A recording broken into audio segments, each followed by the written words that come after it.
முதலாவது சங்கீதம். ஹல்லேலூயா ஹல்லேலூயா ஸ்தோத்திரம்.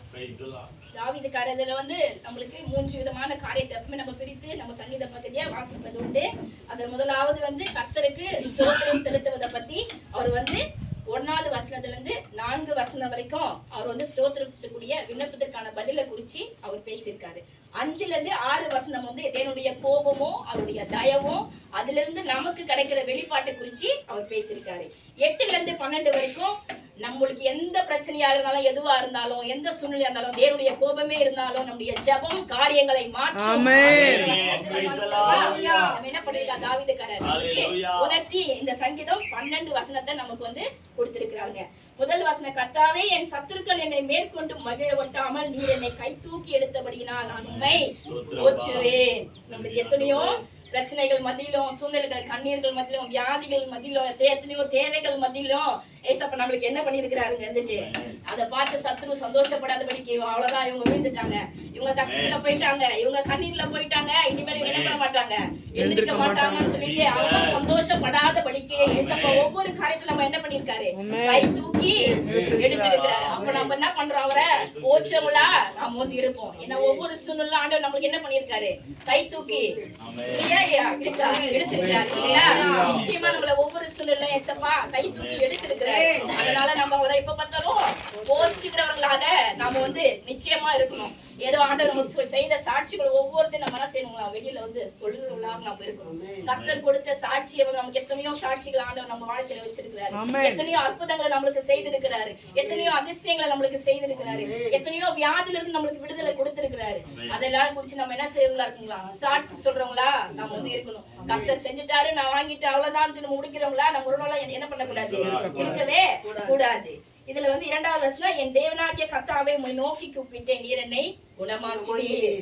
அப்போ தாவீதுக்காரர் வியாதியின் சமயத்துல கூட ஏசப்பா என்ன பண்ணிருக்காரு குணமாக்கி இருக்கிறாரு. நமக்கும் இந்த நேரத்துல எத்தனையோ பேர் எத்தனையோ வியாதியில வந்திருக்கலாம் அப்படிங்கிற சூழ்நிலை இந்த மாறவே மாறாத எத்தனை வாட்டி நான் ஹாஸ்பிட்டல்ல போயிட்டு இருக்கேன், இதுக்கு எந்த சொல்யூஷனுமே இல்லைன்னா நம்ம மனசுல நம்மளுக்கு தோன்றி இருக்கலாம். ஆனாலும் கர்த்தர் என்ன சொல்றாரு, என்னுடைய தழும்புகளால நீங்க குணமாவீர்கள் அப்படின்னு கர்த்தர் வந்து நமக்கு வாக்குத்தத்தமா ஒரு பேசி இருக்கிறாரு. அவருடைய தழும்புகளால நமக்கு சுகம் உண்டு, அவருடைய தழும்புகளால நம்மளுக்கு குணம் நிச்சயமா நம்மளுக்கு வந்து இருக்குது. வினியாளிகளுக்கு வைத்தியம் தேவனான்ற சொல்லி இருக்கிறார். ஹாஸ்பிட்டல் நம்ம போனோம் தான், இருந்தாலும் நம்முடைய பரம வைத்தியர் யாரு, நம் தேவனாகிய இயேசு கிறிஸ்து மாத்திரமே. அவர்தான் நம்மளுக்கு சுகம் கொடுக்கிறவர், நம்முடைய ஜீவனை காக்கிறவர். 3வது வசனம், கர்த்தாவே நீர் என் ஆத்துமாவை பாதாளத்திலிருந்து ஏற பண்ணி நான் குழியில் இறங்காதபடி என்னை உயிரோடே காத்தீர்.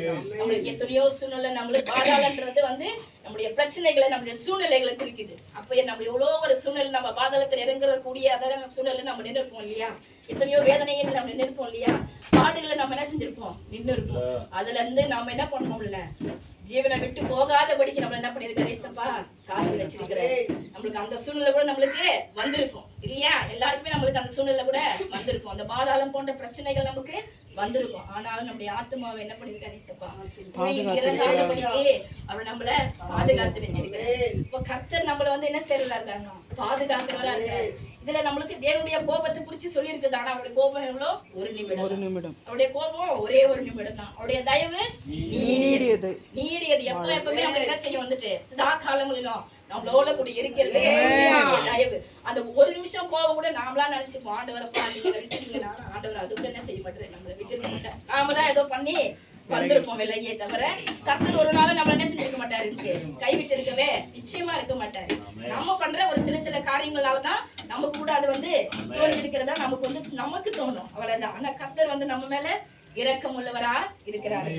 இதுல வந்து 11வது வசனம், என் புலம்பலை ஆனந்த களிப்பாக மாற பண்ணினீர், என் மகிமை அமர்ந்திராமல் உண்மை கீர்த்தனம் பண்ணும்படியாக என் இரட்டை கலைந்து போட்டு மகிழ்ச்சி எனும் கட்டினால் என்னை இட கட்டினீர். எனக்கு எந்த சூழ்நிலையா இருந்தாலும் எந்த புலம்பலா இருந்தாலும் ஏசு என்ன பண்ண போற நம்மளுக்கு ஆனந்த கழிப்பாக மாற செய்யமாக. எத்தனையோ தேவையோட நம்ம வந்திருப்போம், இது எனக்கு தேவை நம்ம இருக்கோம். மத்த எந்த காரியமா இருந்தாலும் சரி கர்த்தர் நம்ம இது புலம்பிக்கிட்டு கஷ்டப்பட்டுக்கிட்டு ஏசப்பா இது எப்படி முடியும் ஏசப்பா, இது என்னமா முடியும் ஏசப்பா, இது எனக்கு எப்ப கிடைக்கும் ஏசப்பா, இதுல இருந்து நம்ம எப்படி நான் வெளியில வர போறோம்னு சொல்லிட்டு நம்ம வீட்டுல இருக்கும்போது அநேக புலம்பலா நம்ம மனசுக்குள்ளே விடும் புலம்பில் இருந்திருக்கலாம். ஆனாலும் கர்த்தர் இந்த நாளில் நமக்கு என்ன சொல்றாரு, உன் புலம்பலை ஆனந்த களிப்பாக நானு நிச்சயமா மாற்றுவேன். நிச்சயமா என்ன செய்வார் கர்த்தர் நம்மளுக்கு ஆனந்த களிப்பாக மாற செய்வார். நிச்சயமாக நம்மளுக்கு மாற செய்வார். எப்படி மாறுவார்னா நம்முடைய ஜெபத்தினால என்ன பண்ண முடியும், அதை நம்மளால மாற்ற முடியும். எந்த சூழலை வந்தாலும் நம்முடைய ஜெபம் நம்முடைய காரியங்களை நிச்சயமா மாற்றும். எப்படிப்பட்ட பிரச்சனையா இருந்தாலும் சரி, பாதாளத்துக்கு போற பிரச்சனையா இருந்தாலும் சரி, அது எந்த வித சூழ்நிலையா இருந்தாலும் சரி, இது ஆயிடுச்சே நம்ம மூலையில உட்கார்ந்து இருந்தா நம்ம எதுல இருந்தும் விடுதலை பெற்று வெளில வரவே முடியாது. நம்ம அப்படியேதான் என்ன பண்ண முடியும், உட்கார்ந்துட்டு தான் இருக்கணும். ஆனா கர்த்தரை நோக்கி நம்ம ஜெபம் பண்ணும்போது அந்த ஜெபத்திலே நமக்கு பெரிய ஆறுதலை எப்படிப்பட்ட சூழ்நிலையும் கர்த்தர் என்ன செய்யறாரு, நம்மளுக்கு மாற்றுவார். நிச்சயமாக மாற்றுகிறார், இனிமேலும் மாற்றுவார். கர்த்தர் நமக்கு எல்லா காரியங்களையும் ஜெயமாக மாற்ற வல்லவராய் இருக்கிறார். நாளையே நமக்கு கர்த்தர் என்ன செய்ய போறாரு, நம்ம வியாதியில இருந்து சுகம் கொடுக்க போறாரு, நம்முடைய விண்ணப்பத்துக்கு பதில் கொடுக்க போறாரு. எந்த சூழ்நிலையானாலும் நம்ம ஜெபிக்க போற காரியங்களை மாற்ற போகிறார். இந்த சங்கீதத்துல நம்ம கற்றுக்கொண்டது இந்த 3 காரியங்கள் தான். ஆண்டவரும் இரட்சகருமாகிய இயேசுவின் விலையேற பெற்ற நாமத்தினாலே உங்கள் அனைவருக்கும் என் அன்பின் வாழ்த்துக்கள். கர்த்தர் உங்கள் ஒவ்வொருவரையும் ஆசீர்வதிப்பாராக. அல்லேலூயா, அல்லேலூயா, அல்லேலூயா. சத்தமா சொல்லலாமா? அல்லேலூயா. ரெண்டு கையை உயர்த்தி சொல்லலாம். அல்லேலூயா. கரங்களை தட்டி சொல்லலாம். அல்லேலூயா. பெரியவர், ஆமென். மாறாதவர், ஆமென். மறையாதவர், ஆமென். விலகாதவர், ஆமென். ஆமென். வாழ்க்கையில் அவரால மாத்திரம் தான் நமக்கு ஆனந்த மகிழ்ச்சி கொடுக்க முடியும். ஆனந்த மகிழ்ச்சி யாரால கொடுக்க முடியும்? இயேசுவால தான் கொடுக்க முடியும். ஆமா இல்ல, அது உண்மையா பொய்யா? நான் நினைக்கிறேன் அது உண்மை. அவரால தான் கொடுக்க முடியும். அவரால யாருக்கு கொடுக்க முடியும்? அவரை துதிக்கிற பிள்ளைகளுக்கு, அவரை நம்புகிற பிள்ளைகளுக்கு, அவரை விசுவாசிக்கிற பிள்ளைகளுக்கு தான் இந்த ஆசீர்வாதத்தை கர்த்தர் தர முடியும். ஆமென். அதனால ஆண்டவரை நாம விசுவாசிக்கும் போது நம்ம வாழ்க்கையில கர்த்தர் பெரிய காரியங்களை மன ஆறுதலை தரும்படியா அவர் உதவி செய்வார். இன்னைக்கு கோடி கணக்குல, ஆயிரம் கணக்குல சொத்தை வச்சுட்டு இருக்கிறவனுடைய வாழ்க்கையில ஒரே ஒரு விஷயம் இல்ல, எல்லாமே இருக்கு. காரு, பங்களா, வீடு, வாசல், சொத்து, சுதந்திரம் எல்லாமே இருக்கு. ஆனா ஒண்ணு இல்ல, சந்தோஷம் இல்ல, சிரிப்பு இல்ல.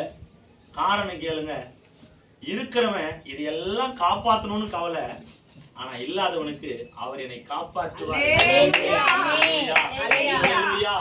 அப்படிப்பட்ட ராஜாதி ராஜனை தான் நாம துதிச்சு கொண்டிருக்கோம். ஆகையினால எந்த ஒரு சூழ்நிலையிலும் அவர் ஆராதிக்க மறந்து போகாதீங்க. அவர் நம்மை பலப்படுத்துகிற கிறிஸ்து. பவுல் சொல்றாரு, பலத்தினாலும் அல்ல, பராக்கிரமத்தினாலும் அல்ல, அவருடைய ஆவியினாலே எல்லாம் ஆகும். என்னை பலப்படுத்துகிற கிறிஸ்துவினாலே எல்லாவற்றையும் செய்ய முடியும்.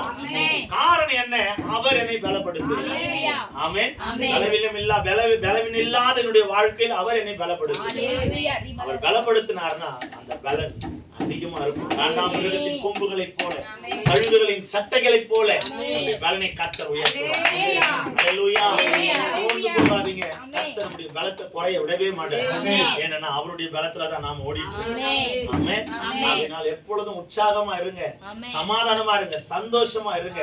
யாரை பார்த்தாலும் இயேசு நல்லவர்னு சொல்லுங்க. ஆமென். ஒரு ஸ்வீட்டை சாப்பிடுறோம், அது நல்லா இருந்தா பக்கத்துல இருக்கிறவங்களுக்கு கொடுக்காம விட்டுருவோமா? ஐயா நல்லா இருக்கியா, கொஞ்சம் சாப்பிடுங்கயா, கொஞ்சம் டேஸ்ட் பண்ணி பாருங்களேன் சொல்றோமா இல்லையா? அவங்க சாப்பிடுற வரைக்கும் விடுறோமா? அதை காட்டில மிக சுவையானது இயேசுவின் வார்த்தை. அதை நாம ஒவ்வொருத்தருக்கும் கொடுத்துறோம். அப்பதான் நம்முடைய வாழ்க்கையில நம்ம ஆண்டவருக்குள்ள முழுமையான வாழ்க்கை வாழ்ந்திருக்கிறோம் அர்த்தம். இயேசுவுக்குள்ள இந்த உலகத்துல முழுமையான வாழ்க்கை எப்ப வாழ முடியும் தெரியுமா? அவருடைய வார்த்தைகளை சொல்லும் போதுதான். அவருடைய வார்த்தைகள் அநேக இருதயங்களில விதைக்கப்படும் பொழுதுதான் அது உங்க நிமித்தமா என் நிமித்தமாய் கர்த்தர் அதை செய்ய நம்ம ஒவ்வொரு நாளும் ஜெபிக்கணும். இந்த உலகத்துல நம்ம எதை போட்டுட்டு வரணும் இல்லையோ, நல்ல ஒரு விதையை போட்டுட்டு போயிடணும். அல்லேலூயா. இயேசு என்ற வார்த்தையின் விதை இந்த உலகத்துல பூமியில நம்ம போட்டுட்டு போயிடணும். விதை போடு, முளைக்க செய்கிறவர் அவர். விதையை போடுற வேலை மாத்திரம் தான் நம்ம, முளைக்க செய்கிறவர் அவர். ஒவ்வொரு இருதயத்திலும் வேத வார்த்தை இறங்கும். நான் அதை நிறைய பார்த்திருக்கிறேன். இன்னைக்கு விக்கிரக ஆராதனை செய்கிறவர்களும் இஸ்லாமிய மார்க்கத்தை சார்ந்தவர்களும் சொல்லுகிற ஒரே ஒரு வார்த்தை, இயேசுவே, கர்த்தாவே. இன்னைக்கு அந்த வார்த்தை தான் நிறைய வாயில வருது. கேட்டிருக்கீங்களா? நான் நிறைய கேட்டிருக்கிறேன். எல்லாருடைய வாயிலும் வருகிற வார்த்தை இயேசுவே. காரணம் என்ன? இந்த உலகத்துல மெய்யான தெய்வம் ஆண்டவர் ஒருவர். மெய்யான தெய்வம் ஆண்டவர் ஒருவர் தான். அவரை போல இந்த உலகத்துல தெய்வம் யாருமே இல்லை. அவர்தான் மகத்துவமானவர், மாறாதவர், எல்லாவற்றுக்கும் அதிபதியா இருக்கிறார். ஆமென். அதனால அந்த தெய்வத்தை நம்ம விசுவாசிப்போம், அவரை துதிப்போம், அவர் நாமத்தை மகிமைப்படுத்துவோம். கர்த்தர் நம்மை ஆசீர்வதிப்பார். ஹல்லேலூயா. பெரிய சாட்சி ஐயா வந்து பகிர்ந்து கொள்வாங்க. நன்றி சொல்லாமல் இருக்கவே முடியாது, பல நன்மை செய்த இயேசுவுக்கே. நன்றி சொல்லாமல் இருக்கவே முடியாது, பல நன்மை செய்த இயேசுவுக்கே. நன்றி நன்றி நன்றி என்று சொல்லி நான் துதிப்பேன், நாள்தோறும் போற்றுவேன். நன்றி நன்றி நன்றி என்று சொல்லி நான்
ஒரு 4 மாதத்துக்கு முன்னாடியா 4 மாதம் முன்னாடி நம்ம தேவிகா சிஸ்டர் வீட்டுக்கு ப்ரேயருக்காக போயிருந்தோம் ஜெபிச்சுட்டு. அப்போ அவங்க சொந்தக்காரர் ஒருத்தர் வந்து குழந்தை இல்லாமல் இருந்தாங்க.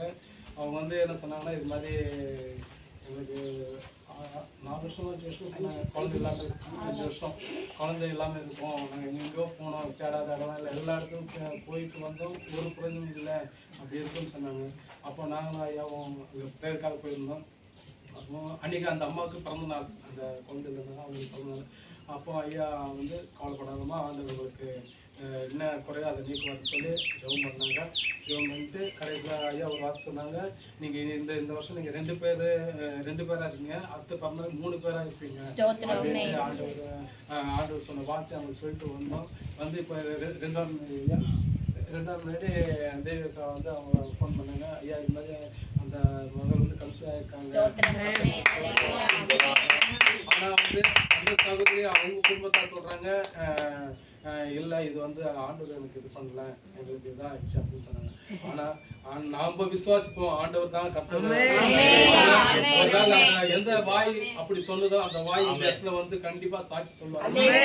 விசுவாசிக்கிறோம், அதுக்காக கர்த்தருக்கு நன்றி சொல்றோம். அது மாத்திரம் இல்லை, என் மகள் ஜெர்னா கூட அங்கே விளையாட்டுல நாங்கள் இருக்கிற இடத்துல தண்ணி வசதி ரொம்ப கம்மி, அடிப்பம்பு நான் வெளியே போய் தான் தண்ணி எடுத்துன்னு வருவேன். அதுக்காக ரொம்ப கஷ்டம். நான் தான் டெய்லி தண்ணியெல்லாம் எடுத்து ஊற்றணும், நானும் பசங்களும் ரொம்ப கஷ்டம், தண்ணினாலே ரொம்ப பிரச்சனை. இப்போ நாங்கள் அங்கேருந்து இங்கே கடந்து வந்துட்டோம். என் பொண்ணு மட்டும்தான் அங்கேருந்து அடிப்பம்பு தண்ணி எடுத்து ஊற்றி வேலைக்கு போயிட்டு ரொம்ப இது பிரச்சனை இருந்தால் ரொம்ப இதாக இருந்தான். ஆனால் ஆண்டவர் அந்த மகளுடைய இதை பார்த்து ஒரு இது போர் போடுறதுக்கு ஆண்டவர் உதவி செய்தார். நல்ல கல்வியா மகள் சரி பார்த்து நன்றி சொல்றேன். நன்றி சொல்ல முடியாம இருக்காது. அதாவது ஆண்டவர் வார்த்தை சொல்றாரு, 10 பேர் ஆண்டவர் சோறு கொடுத்து அப்போ 9 பேரு வந்து நன்றி சொல்லுவோம். ஒரு நன்றி சொல்லணும் ஆண்டவர் தேர்றாரு. அது போல நம்ம எல்லா விஷயமும் ஐயா சொன்ன சாட்சியா நம்ம ஒவ்வொரு விதத்தையும் அந்த நன்றிகளை நம்ம சொல்லிக்கொண்டே இருக்கணும். அதுக்காக ஆண்டவருக்கு ஏன்னா நம்ம ஏதாவது ஒரு மனுஷன் நமக்கு ஏதாவது ஒண்ணு செஞ்சுட்டா நம்ம சொல்லாம இருக்கிறோமா, எவ்வளவு வார்த்தைகளை சொல்லி அந்த மனுஷனை புகழ்ந்து எவ்வளோ அந்த மனுஷனை குறித்து மேன்மை பாராட்டுறோம். ஆனா நம்ம ஆண்டவர் நமக்காய் செய்த ஒவ்வொரு கிருபையும் மனுஷனை காட்டிலும் மேலானது. அதை நம்ம சாட்சியாய் சொல்லுவதற்கு முன் வரணும், அந்த ஆசை வரணும், அந்த ஊன்றுதல் வரணும். ஏன்னா நாம வந்து துரோகியா மாறிடக்கூடாது. ஆண்டவர் செய்த நன்மையை வெளியே சொல்லாத இருந்தா கூட நம்ம துரோகி தான். யார் நாம? ஆண்டவர் செய்த நன்மைகளை சாட்சியா நம்ம சொல்லலைன்னா நம்ம யாரு? மகா துரோகி. உலகத்துல சொல்ற மாதிரி சொல்லட்டுமா? பச்சை துரோகி. ஆமா இல்ல? ஒரு மனுஷன் செய்தா மட்டும் உன் நாவுல அவ்வளவு வார்த்தை, இவன் செஞ்சிட்டான் செஞ்சிட்டான் செஞ்சிட்டான் மார்த்தட்டி சொல்லுகிற உன்னுடைய வாய், இந்த வாயை படைத்த ஆண்டவர் செய்த அற்புதத்தை சொல்ல மறக்குது.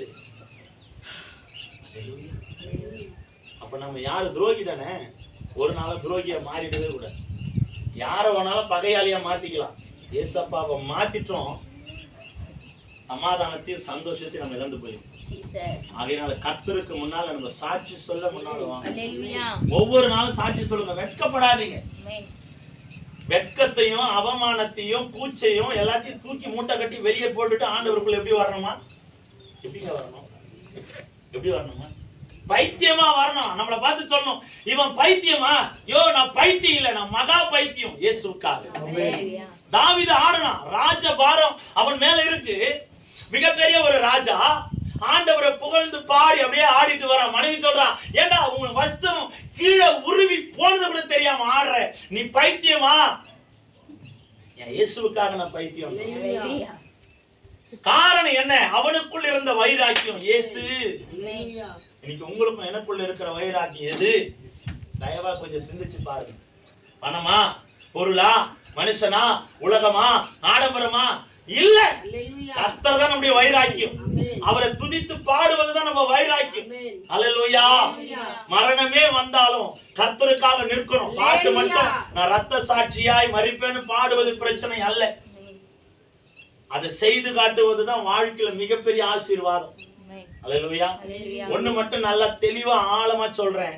நீங்க கிறிஸ்துவுக்குள்ள இருந்து மரிச்சீங்கன்னா எங்க போவீங்க தெரியுமா? ஆண்டவர் கிட்ட தான் போகும்.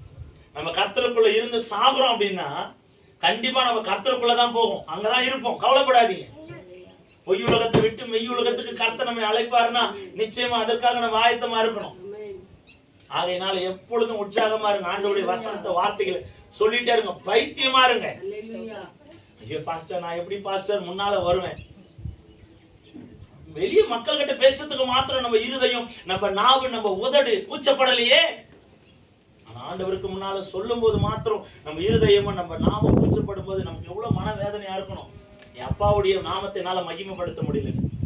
தயவாய் அதெல்லாம் விட்டுட்டு கர்த்தருடைய நாமத்தை மகிமைப்படுத்துங்க. ஒண்ணு மாத்திரம் சொல்றேன், மனுஷனை புகழ்ந்தீங்கன்னா ₹1 கூட லாபம் வராது. மனுஷனை புகழ்ந்தீங்க அப்படின்னா ₹1 கூட லாபம் வராது. ஒரு அம்மா சொன்னாங்க என்கிட்ட பேசிட்டே இருக்கும்போது, பாஸ்டர் என் உள்ளங்கை அடிக்குது பாஸ்டர். என்னம்மா உள்ளங்கை அடிச்சா? சொல்லுங்கம்மா. அம்மாவுக்கு தெரியும். உள்ளங்கை அடிச்சா என்னம்மா? இந்த கை அடிச்சா ஒரு விஷயம் சொன்னாங்க, இந்த கை அடிச்சா ஒரு விஷயம் சொன்னாங்க. லெப்ட் கை அடிச்சா செலவாகுமா, ரைட்டு கை அடிச்சா காசு வருமா? நான் சொன்னேம்மா அது இல்லம்மா, நீ கை ரொம்ப நேரம் கீழே, நான் பார்த்தேன் அந்த அம்மா கை ரொம்ப நேரம் கையை ஊனிட்டே இருந்தாங்க. எடுத்த உடனே நான் அந்த பிளட் சர்க்குலேஷன் கொஞ்சம் ஸ்பீடா போகும்போது கை கொஞ்சம் ஊறும். ஏமா நீ இவ்வளவு நேரம் கை ஊனிருந்தா எடுத்த உடனே அந்த பிளட் ஸ்பீடா போகும், அதனால கை அரிக்குமா? அது வந்து நீ வந்து அதை வந்து மெடிக்கல் விஷயம், அது ஒரு சரீரத்துல இருக்கிற பலவீனமா, அதை போய் நீ ஏமா சாங்கியமா மாத்துற? ஐயோ நீங்க வேணா பாருங்கயா, சாயந்தரத்துக்குள்ள எனக்கு காசு வரும். நேத்து கேட்டேன், வந்துச்சா? அடப்பாங்கயா ₹300 செலவாகி போச்சு. எப்போ எவ்வளவு செலவாச்சு? ₹300. அதான் நான் சொன்னேன், இதோடு நிப்பாட்டிக்க, இல்லைன்னா ₹3000 செலவு வச்சிருவாரு. அப்படிதான் சொன்னேன். இதோட இந்த உலக காரியத்தை விட்டியானா ₹300 முடிஞ்சு போயிடும். இல்ல ₹3000 செலவு வரும். ஐயா இந்த மாதிரி சொல்லவே மாட்டேயா, பட்டாதான் தெரியுமா? ஆகையினால நம்முடைய இருதயம் கர்த்தரை மாத்திரம், வேதத்துல இல்லாததை ஒண்ணு உங்க வாய் பேசக்கூடாது. வேதத்துல இல்லாததை உன் வாய் புரட்டும் என்றால் நீ கர்த்தருக்கு அருவருப்பானவன். அல்லேலூயா. கடினமா தான், ஏன்னா என் ஆண்டவர் இது போல கொண்டு வந்துட்டார், வேற வழி இல்ல. ஏன் என்றால் ஆண்டவர்கிட்ட கண்டிப்பும் தண்டிப்பும் கட்டாயமா உண்டு. இதை ஏற்றுக்கொள்ளுகிறவன் பரலோக ராஜ்யத்தில் பிரவேசிப்பான். ஆமென். அதனால கர்த்தருக்காக எழும்புங்க. அறுவடை மிகுதியா இருக்கு, நாம கொஞ்சமா இருக்கிறோம். அநேகரா எழும்பணும். அல்லேலூயா.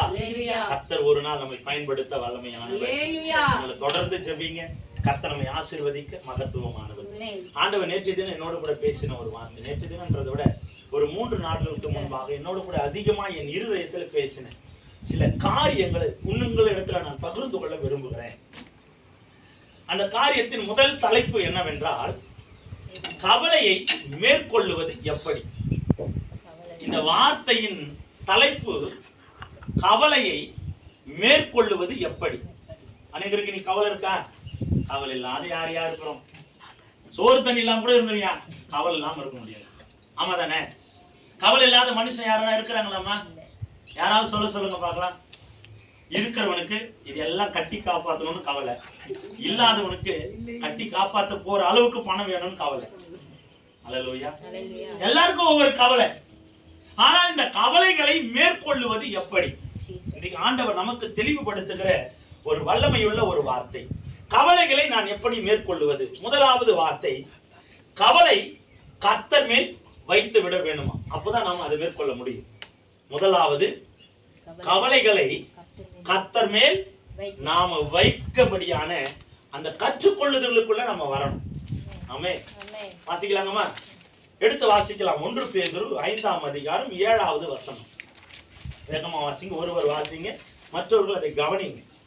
அவர் உங்களை விசாரிக்கிறவரானபடியால் உங்கள் கவலைகளை எல்லாம் அவர் மேல் வைத்து விடுங்கள். கவலைகளை எல்லாம் அவர் மேல் வைத்து விடுங்கள். அல்லேலூயா. இன்றைக்கு கர்த்தர் நம்மோடு கூட பேசுகிற ஒரு ஆழமான சத்தியம் என்னவென்றால், அவர் நம்மை விசாரிக்கிறவரானபடியால் ஒவ்வொரு நாளும் நம்மை சார்ந்தவர்கள், நம்மை நேசிக்கிறவர்கள், நம்மை பெற்றெடுத்தவர்கள், நம்ம சம்பந்தமான உறவு சம்பந்தப்பட்டவர்கள், ரத்த சம்பந்தப்பட்டவர்கள், ஒருவேளை நம்ம எப்படி இருக்கிறோம், என்ன செய்யறோம், எப்படி வாழுறோம், எப்படி ஜீவிக்கிறோம், எப்படி நடக்கிறோம் என்று விசாரிக்க மறந்து போகலாம். ஆனால் ஆண்டவராகிய இயேசு கிறிஸ்து சொல்லுகிறார், அவர் நான் உங்களை விசாரிக்கிறவரானபடியால். ஒவ்வொரு நாளும் நம்மை விசாரிக்கிற கர்த்தர் அவரா. நம்முடைய குடும்பம் குறித்து, வாழ்க்கையை குறித்து, நம்ம சூழ்நிலையை குறித்து எல்லா காரியத்தையும் விசாரிக்கிறவர் தான் ஆண்டவராகிய இயேசு கிறிஸ்து. இன்னைக்கு எல்லாவற்றையும் அறிந்தவர், எல்லாவற்றையும் அறிந்து தெரிந்தவர் நம் ஆண்டவர் தான்.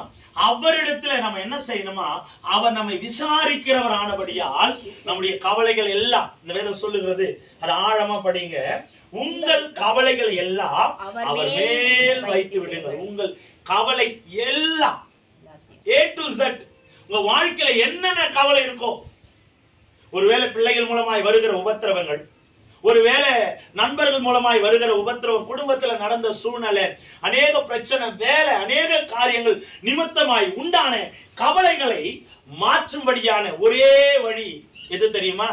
இயேசு. இயேசுவை தவிர இந்த உலகத்திலே கவலைகளை மாற்ற ஒரு மனுஷனாலும் முடியாது. கவலைகளை மாற்றுகிறவர் அவர் ஒருவர் தான். அல்லேலூயா. வருத்தப்பட்டு பாரம் சுமக்கிறவர்களே, நீங்க எல்லாரும் என்னிடத்தில் வாருங்கள், நான் உங்களுக்கு இளைப்பாறுதல் தருவேன். ஒரு இளைப்பாறுதல் எங்கு உண்டு என்றால் ஆண்டவருடைய சமூகத்துல தான். ஒரு கவலைகளை மாற்றுகிற தீர்வு எங்க என்றால் ஆண்டவருடைய சமூகம் தான். அப்ப நீங்களும் நானும் இன்றைக்கு கவலைகளை மாற்றுகிற இடத்தை தேடி போகிற தேவ பிள்ளைகளாய் மாற வேண்டும். இன்றைக்கு அநேகருடைய வாழ்க்கையில கவலைகள் மாறுவதற்காக ஏதோ மனுஷனை தேடி போகிறார்களே தவிர, உண்மையான ஆண்டவருடைய வார்த்தையும் வசனத்தையும் தேடி வருவதற்கு அநேக ஜனங்கள் மறுக்கிறாங்க. மனுஷனுடைய எண்ணங்கள் என்ன தெரியுமா? உடனே தீர்வு கிடைக்கும், உடனே தீர்வு கிடைக்கும், அந்த தீர்வு அப்பவே நடக்க வேண்டும் என்று மனுஷனுடைய இருதயம் அங்கலாய்த்து கொண்டிருக்கிறது. ஆனால் ஆண்டவருடைய சமூகத்தில் இருக்கிற நீங்களும் நானும் ஒன்று மாத்திரம் தெரிந்து கொள்ளுங்க, கர்த்தருடைய சமூகத்துல போனா அந்த தீர்வு உடனே வராது. ஆனா தாமதமானாலும் அந்த தீர்வு முழுமையாய் நம்ம வாழ்க்கையில, மனுஷனிடத்துல போனா தீர்வு வரும், அந்த தீர்வு முழுமையாய் மாறாது. அதே ஆண்டவருடைய சமூகத்துல நீங்க கொண்டு போவீங்கன்னா அந்த தீர்வு, அந்த கவலை, அந்த பாரம், அந்த நிந்தை முழுமையாய் மாற்ற அவரால மாத்திரம் தான் முடியும். அல்லேலூயா. ஆகையினால விசாரிக்கிறவர் நம்மோடு கூட இருக்கிறதுனால நம்ம கவலை பாரம் எல்லாம் அவர் மேல, நம்ம அவருடைய சமூகத்துல கொண்டு போக நாம தயாரா இருக்கணும். அல்லேலூயா. அவர் சமூகத்துல முதல்ல கொண்டு போங்க. ஏதாவது ஒண்ணு நடந்தா இந்த மனுஷன் எனக்கு தீர்வு சொல்வானா, ஏதாவது ஒண்ணு நடந்தா இந்த மனுஷன் ஏதாவது ஒரு காரியத்தை சொல்லி என் வாழ்க்கையை மாற்றுவானா? ஏதாவது நடந்தா இந்த மந்திரவாதியை தேடி போலாம், இந்த பூசாரியை தேடி போலாம், இந்த மனுஷனை தேடி போலாம், இந்த உறவை தேடி போலாம். இன்றைக்கு அலைந்து கொண்டிருக்கிற மனுஷனுடைய இருதயம் இயேசுவின் வசனத்தை தேட மறுக்கிறது. காரணம் என்ன? தீர்வில்லாத இடத்தை தேடி தேடி தேடி மனுஷன் தன் பிரயாசத்தை அழித்து போடுகிறான். ஆனால் தீர்வுள்ள இடம் எது தெரியுமா? இயேசுவின் சமூகம் தான். இன்னைக்கு நீங்களும் நானும் ஆண்டவருடைய வசனத்தை கேட்கிற உடையவர்களா இருக்கிற நீங்களும் நானும் ஆண்டவருடைய சமூகத்தை தவிர எந்த ஒரு மனுஷனை தேடி போகாதீங்க. அல்லேலூயா. ஆண்டவர் எதிர்பார்க்கிற ஒரு காரியம், வருத்தப்பட்டு பார சுமக்கிற மகளே மகனே என்னிடத்துல வா, ஏன் இடத்துல வா, நான் உனக்கு இளைப்பாறுதல் தருவேன், சமாதானத்தில் இளைப்பாறுதலை நான் உனக்கு தருவேன் என்று ஆண்டவர் வாக்கு கொடுக்கிறார். ஆமென். இன்னைக்கு நாம ஆண்டவருடைய சமூகத்தை தேடி போகணும். உங்களுக்கு நான் ஏற்கனவே சொன்னது மாதிரி தான், உங்க கவலைக்கு மருந்து, உங்க ஜபத்திற்கு ஆசீர்வாதம், உங்க வாழ்க்கையில எல்லாவற்றையும் முழுமையா நடக்கணும்னா 4 சுவத்துக்குள்ள இருக்கு உங்க ஆசீர்வாதம். அல்லேலூயா. அறை கதவை சாத்துங்க, முழங்கால் படிக்கிட்டு அந்தரங்கத்தில் இருக்கிற பரலோக பிதாவை நோக்கி பாருங்க, பதில் கிடைக்கும். அல்லேலூயா. அதை தவிர்த்து இன்னைக்கு மனுஷன் பணத்தையும் பொருளையும் உழைப்பையும் செலவு செய்து கொண்டிருக்கிறான். நிம்மதி கிடைக்குமா, நிம்மதி கிடைக்குமா, சமாதானம் கிடைக்குமா? என் கவலை மாறல பாஸ்டர், எவ்வளவோ முயற்சி பண்றேன், என் கவலை மாறல. எப்படி மாறும்? மனுஷனை தேடினா கவலை மாறாது, கவலை கூடும். ஆமென். கவலை மனுஷனிடத்துல மாறுவதற்கான வாய்ப்பு இல்லைங்க. ஆண்டவருடைய கிட்டத்தட்ட மாத்திரம் தான் மாறும். அவர் சமூகத்துலதான் நமக்கு கவலைகளை மாறக்கூடிய வழி உண்டு. அதை தேடி போகிறவர்களாய் மாறணும். அவர் நம்மை விசாரிக்கிறவரானபடியா, ஒரு தாயை போல, தகப்பனை போல, ஒரு நல்ல நண்பனை போல நம்மை விசாரிக்கிற குணம் படைத்தவர் ஆண்டவர் மாத்திரம் தான். அவருக்கு தான் தெரியும் என் பிள்ளையுடைய கவலையை எப்போ எந்த நேரத்துல மாத்தணும்ன்றது அவருக்கு தெளிவா தெரியும். ஆகையினால கர்த்தருடைய சமூகத்தை தேடி போக கற்றுக்கொள்ளுங்க. 8வது வசனத்தை வாசிங்க. தெளிந்த புத்தி உள்ளவர்களாய் இருங்கள். எப்படி இருக்கணுமா? தெளிந்த புத்தி உள்ளவர்களாய் இருங்கள். விழித்திருங்கள். விழித்திருங்கள். ஏனெனில் உங்கள் எதிராளியாகிய பிசாசானவன் கர்ஜிக்கிற சிங்கம் போல் எவனை விழுங்கலாமோ என்று வகை தேடி சுற்றித் திரிகிறான். இந்த வேதம் சொல்லுகிறது நாம எப்படி இருக்கணுமா? தெளிந்த அறிவுள்ளவர்களா இருக்கணும். நிறைய பேர் சொல்றான், நான் எவ்வளவு ஞானி தெரியுமா, எவ்வளவு அறிவாளி தெரியுமா, அவ்வளவு ஞானம் படைத்தவனுக்கு தெரியல கவலை எங்க மாறும் அப்படின்னு. அவ்வளவு ஞானம் படைத்தவன், குணம் படைத்தவனுக்கு தெரியல எங்க போனா என் கவலைக்கு தீர்வு வரும்னு தெரியல. அல்லேலூயா. வேதம் சொல்லுகிறது நீங்களும் நானும் எப்படி இருக்கணுமா? தெளிந்த புத்தி உள்ளவர்களா இருக்கணும், தெளிந்த அறிவுள்ளவர்களா இருக்கணும்.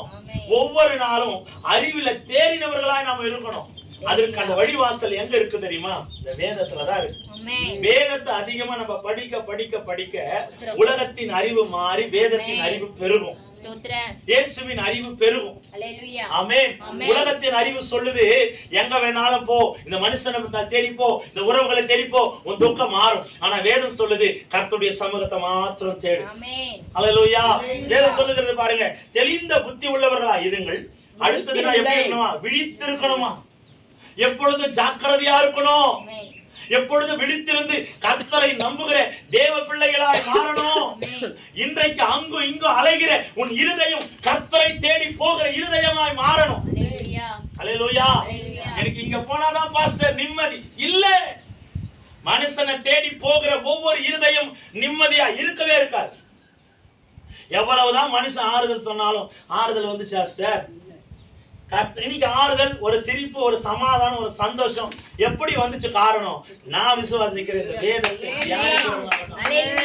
எழுந்திருக்க முடியும் நினைக்கிறீங்களா? முடியவே முடியாது, வழியே கிடையாது. நான் இன்னைக்கு சொல்லுவேன், உங்க சமாதானத்திற்கு வழி ஒன்றே ஒன்று, மனுஷ வார்த்தை அல்ல. எந்த ஒரு பாஸ்டரும் உங்களுக்கு வந்து சமாதானத்தை கொடுத்துட முடியாது. இயேசு ஒருவர் மாத்திரம்தான். அவர் வார்த்தை ஒண்ணுதான். ஆனந்த களிப்புள்ள என் உதடுகள் அவரை மகிமைப்படுத்துவதற்கு ஒரே காரணம் நான் அவர் சமூகத்தை தேடி போனேன். ஆமாங்க, நமக்கு வந்த துயரம் வேதனை எல்லாம் நம்ம எழுந்து கூட நிக்க முடியாத அளவுக்கு இருக்கு. ஆனா கர்த்தர் நீங்க நம்ம எழுந்து நிற்க வச்சிருக்கிறாருன்னா காரணம் என்ன? இந்த வேதம் எனக்கு உணவாய் நான் எடுத்துக்கொண்டேன். அல்லேலூயா. அநேகர் உலக ஆகாரத்தை அதனால் திருப்தி அடைவாங்கன்னு நினைக்கிறாங்க. ஆனால் நம்முடைய திருப்தி இந்த வேத ஆகாரம்.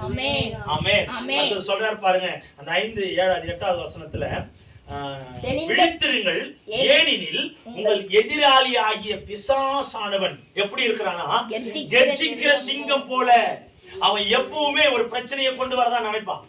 கெர்ச்சிக்கிற சிங்கம் எப்படி தெரியுமா இருக்கும்? ஏன் சிங்கம் கெர்ச்சிக்குது தெரியுமா? சிங்கத்திற்கு பசி அதிகமா உண்டாகும் போதுதான் அது கெர்ஜனையே அதிகமா இருக்குமா. அல்லேலூயா. அதோட தந்திரம் என்ன தெரியுமா? சிங்கத்தோட தந்திரம் என்ன தெரியுமா? நேரா போய் ஒரு காட்டின் மைய பகுதியில் நின்றுமா. காட்டின் மைய பகுதியில நின்றுமா. அது பசிக்கும் போது அந்த கர்ஜனை வந்து மிக பயங்கரமா இருக்குமா. அந்த காட்டையே அலற செய்யுமா. அந்த கர்ஜனையின் சத்தம் அந்த காட்டின் எல்லா பகுதியும் போகும்போது எல்லா மிருகமும் நினைக்குமா சிங்கம் இங்கதான் இருக்குன்னு சொல்லி ஒரு கூட்டம் இப்படி ஓடி வருமா. அந்த பக்கம் இருக்கிற கூட்டம் சிங்கம் இங்கதான் இருக்குன்னு சொல்லி எல்லா கூட்டம் இங்க ஓடி வருமா. 4 பக்கம் இருக்கிற அந்த மிருகங்கள் என் பக்கம் தான் சிங்கம் இருக்குன்னு சொல்லி எல்லாம் மைய பகுதிக்கு வந்துருமா. சிங்கம் ஈஸியா வேட்டையாடி அந்த மைய பகுதியில நின்று ஈஸியா இறையை தின்னுகிற அளவிற்கு அந்த சிங்கத்தின் தந்திரம் மாறுகிறது. அது போல பிசாசானவன் இன்றைக்கு எவனை விழுங்கலாமோ என்று தந்திரத்தோடு கெர்ச்சித்து அலைந்து திரிந்து கொண்டிருக்கிறான். ஒரு நாளும் அவனுக்கு உங்க கவலையின் நிமித்தமா இடம் கொடுத்துறாதீங்க. அல்லேலூயா. நீ கவலைப்படுகிறதுனால உங்க வாழ்க்கையில ஒரு முழத்தை கூட்டவோ குறைக்கவோ முடியவே முடியாது. வெள்ளிக்கிழமை வரும்போது நானும் பாஸ்டர் அம்மா மகன் வண்டியில வந்துட்டு இருக்கிறோம். வண்டியில வந்துட்டே இருக்கும்போது திடீர்னு சொல்றாங்க, என்னால தாங்கவே முடியலப்பா. திருப்பி கொஞ்சத்தோட வந்துட்டு சொல்றாங்க, என்னால் ஏற்றுக்கொள்ளவே முடியலப்பா. திருப்பி கொஞ்சத்தோட வந்து சொல்றாங்க, என்னால சகிக்கவே முடியலப்பா. இப்படியே சொல்லிட்டு வரும்போது எனக்கு ஒரு பக்கம் கோவம் வந்துருச்சு. தயவு செஞ்சு வாயை மூடுமா. எல்லாவற்றையும் குறித்து நீ கவலையே உன் வாழ்க்கையில வச்சுட்டு இருந்தா அடுத்த கட்டம் என்ன? அடுத்த இருக்கிறவர்களை நம்ம எப்படி உருவாக்க முடியும்? கவலைப்படுகிறதுனால ஒரு முழத்தை கூட்டவோ குறைக்கவோ மரித்தவர்களை நம்ம கொண்டு வர முடியுமா? ஆனா இனி நம்ம செய்ய வேண்டிய காரியம் எது? அடுத்த லெவல், அடுத்த காரியத்தை, அடுத்த வாழ்க்கையில, அடுத்த ஊழியத்துல நான் எப்படி வாழணும்? கொஞ்சத்தோட வரும்போது அதை தான் சொல்றேன். என்னால முடியல, ஏற்றுக்கொள்ள முடியல, என்னால தாங்க முடியல, என்னால அவர் ஞாபகமாவே. ஓகே, கரெக்ட் தான். இல்ல, நான் இல்லைன்னு சொல்லவே இல்லை. ஆனாலும் மரித்தவர்களை நம்மளால கொண்டு வர முடியாது. ஆனாலும் அவர்கள் செய்த அந்த ஊழியம் இனி நம்ம பின்தொடரணுமா வேணாவா? இருக்கிறவர்களை நம்ம ஊழியத்தின் பாதையில பயன்படுத்தணுமா வேணாவா? அநேக காரியத்தை கர்த்தருக்குள்ள நம்ம செய்யணுமா வேணாவா? கவலைப்பட்டு ஒரு மூலையில அடங்குவதற்காக கர்த்தர் நம்மை உருவாக்கல. தெளிவா தெரிந்து கொள்ளுங்க. கவலை ஒரு நாளும் உன் ஊழியத்தை முடக்க கூடாது. கவலை ஒரு நாளும் உன் ஊழியத்தின் பாதையை மறைக்க கூடாது. கவலை ஒரு நாளும் உன் ஊழியத்தை உடைக்க கூடாது. ஒருவேளை கவலை உன் ஊழியத்தை உடைக்குதுன்னா இயேசுவின் நாமத்துல நீ தேவ புத்திரனாய் வாழ முடியாது. தேவ புத்திரனா உன்னால வாழ முடியாது. கவலை ஒருவேளை உன்னை உடைக்கணும், நீ கவலையை முக்கியத்துவப்படுத்துற. மனுஷனை நீ முக்கியத்துவப்படுத்தினா நீ மனுஷனை தான் நினைக்கிற, இயேசுவை மறந்துட்ட. நான் ஏன் இவ்வளவு வைராக்கியமா பேசுறேன் தெரியுமா? உங்களோட கவலையில உடைக்கப்பட்டவன் ஒரு நாட்களிலே, நான் வேதனையில உடைக்கப்பட்டவன். ஆனா இன்னைக்கு நான் இப்படி பேசுவதற்கு காரணம் என் தகப்பன் மரணம் என்னை அந்த இடத்துல பக்குவப்படுத்தினது. அல்லேலூயா. கவலை ஒரு மனுஷனுடைய வாழ்க்கையில முன்னேற்றத்தை கொண்டு வராது ஐயா. கவலைகளை மறக்கக்கூடிய வழி என்ன? வேத வசனம். வேத வசனத்தை தியானி. உண்மையா நான் சொல்லட்டுமா? உங்களை விட எனக்கு அதிகமா எனக்குள்ள ஓடிட்டு இருக்கிற ஒரு எண்ணம், எனக்குள்ள ஒரு மூத்த ஒரு ஒரு ஒரு ஒரு சபை மூப்பரை இழந்தன்றது எனக்கு அநேக காரியம் இருந்தது. ஆனாலும் நான் அதை நினைச்சிட்டே இருந்தேன் அப்படின்னா அடுத்த ஆளுங்களை என்னால தேற்ற முடியாது, உருவாக்க முடியாது. இப்ப அந்த ஸ்தானத்துல, அந்த எல்லையில, அந்த இடத்துல இவரை நான் கொண்டு வரணுமே, அதுக்காக நான் போராடி ஜெபிச்சுட்டு இருக்கிறேன். காரணம் என்ன? அவர் செய்த ஊழியத்தை நாங்க பின்பற்றணுமா வேணாவா? அவர் செய்த அந்த ஊழியத்தின் பாதையில நம்ம போகணுமா வேணாவா? கவலை உங்களை முன்னேற்ற விடாது. தயவாய் சொல்லுகிறேன். ஏனென்றால் என் ஆண்டவர் என்கிட்ட 3 நாள் இரவு முழுவதும் என்கிட்ட போராடின ஒரு வார்த்தை. இந்த வார்த்தை உங்களுக்காக வரல, எனக்காக ஆண்டவர் கொடுத்தாரு. 3 நாளைக்கு முன்னால என் ஐயாவை நான் நினைச்சு நான் போட்டோல பார்க்கும்போது ஐயாவும் அம்மாவும் நின்றுட்டு இருந்த அந்த போட்டோவை நான் ஜூம் பண்ணி பார்த்துட்டு இருந்தேன் ஐயாவுடைய முகத்தை. இதை தானே நான் சொன்னேன், முடிய வெட்டுங்க, இதை தானே சொன்னேன், தாடியை ஷேவ் பண்ணுங்க, இதை தானே சொன்னேன், இப்படி வைங்க, இப்படி சொல்லி நான் அந்த உருவத்தை பார்த்து நான் பேசும்போதெல்லாம் எனக்குள்ள கவலை என்னை அழுத்துக்கிறத நான் பார்த்தேன். அப்பவே நான் சொன்னேன், இயேசுவின் நாமத்துல இந்த கவலைகள் என் வாழ்க்கையில என்னை மேற்கொள்ளாதபடி என்னை விடுதலையாக்குங்கப்பா. அதுதான் ஆண்டவர் என்கிட்ட பேசின அந்த வார்த்தை. கவலைகளை மேற்கொள்ளுவது எப்படி நான் உனக்கு கற்றுத்தரேன். அவர் நம்மை விசாரிக்கிறவர் ஆனபடியால கவலையெல்லாம் எங்க கொண்டு போகணும்? கர்த்தர் சமூகத்துல கொண்டு போங்க. உண்மையா சொல்லுகிறேன், ஒரு நாள் நாம அவரை பாப்போம் நிச்சயம். உங்களுக்கு நான் ஏற்கனவே சொன்னதுதான், அவர் முந்திக்கிட்டாரு, நம்ம பிந்தி போப்போம். அதனால ஒரு நாள் நாம வந்து அவர் வந்து எங்கேயோ கொண்டு இல்ல, கர்த்தர் கொடுத்தா, கர்த்தர் எடுத்தா. கர்த்தருடைய நாமத்துக்கு ஸ்தோத்திரம். அல்லேலூயா. கர்த்தர் தான் கொடுத்தாரு.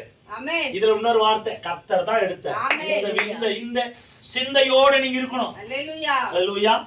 அம்மாவுக்கு தெரியாதுன்னு நினைக்கிறேன், அம்மாவுடைய ஐயா இறந்துட்டாங்க. இங்க இருக்காங்க பாத்தீங்களா, நம்ம மூப்பர் ஐயா இருப்பாங்கல்ல. நீங்க இல்லம்மா, இது ஒரு 2-3 வாரம் ஆயிடுச்சுங்க. சரிங்களா? சரி, நம்ம அப்புறம் அதை குறிச்சு நம்ம பேசுவோம். பட் நம்முடைய வாழ்க்கையில இந்த கவலைகள், இந்த வாழ்க்கையில் இருக்கிற போராட்டம் எல்லாம் நம்முடைய வாழ்க்கையில மேற்கொண்டு வரணும்னா வேத வசனத்தை தவிர வேற எதுவும் இல்லம்மா. அல்லேலூயா. இன்னைக்கு நம்முடைய வாழ்க்கையில கவலைக்கு நம்ம முக்கியத்துவம் கொடுத்தோம் அப்படின்னா அடுத்த கட்ட வாழ்க்கையில நம்மளால அடியெடுத்து வைக்க முடியாது. கவலைப்படுகிறதுனால ஒரு மனுஷன் முழத்தை கூட்டவோ குறைக்கவோ முடியவே முடியாது. கவலை நம்ம வாழ்க்கையில அடுத்த லெவலுக்கு கொண்டு போகாது. அதுக்கோசம் கவலைப்படாத நான் சொல்ல, கவலைகள் இருந்தாலும் இயேசு கிறிஸ்துவுக்குள்ள அதை நீங்க கொண்டு போயிருங்க. உங்களை நீங்க போட்டு அழுத்தாதீங்க, உங்களை நீங்களே உங்களை மட்டம் தட்டிக்காதீங்க, உங்களை நீங்களே அழுத்தி வச்சுட்டு எந்த ஒரு காரியத்தில் உங்களை ஈடுபடாம செய்யாதீங்க. இயேசுவின் வார்த்தை உங்களை உயிர்ப்பிக்கும். அல்லேலூயா. அவர் நம்ம விசாரிக்கிற தெய்வமா இருக்கிறார். தாயினும் மேலான அன்பு வைத்தவர். ஆமென். ஆண்டவர் ஒரு மனுஷனை எடுக்கும்போது அடுத்த மனுஷனை உருவாக்காம எடுக்க மாட்டார், அடுத்த சொந்தங்களை உருவாக்காம எடுக்க மாட்டார். கர்த்தர் ஒரு நாள் நிச்சயமா உங்க வாழ்க்கையில அதிசயங்களை செய்வது நிச்சயம். ஆமென். உங்க கவலை எல்லாம் அவர் மேல வச்சிருங்க, அவர் மேல ஒப்பு கொடுங்க, அவர் மேல ஒப்பு கொடுங்க.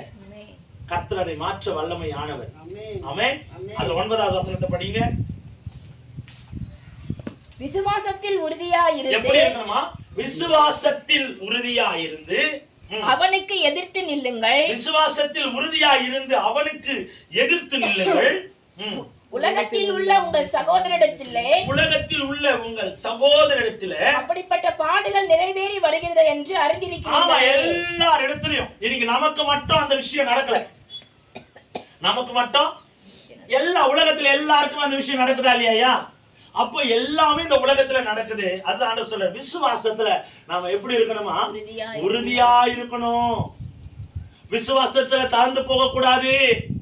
விசுவாசத்துல நீ தளர்ந்த அப்படின்னா பிசாசு அடுத்த கட்ட காரியத்தை அவன் அடியெடுத்து வைப்பான், அடுத்த கட்ட லெவலுக்கு அவன் கொண்டு போவான்.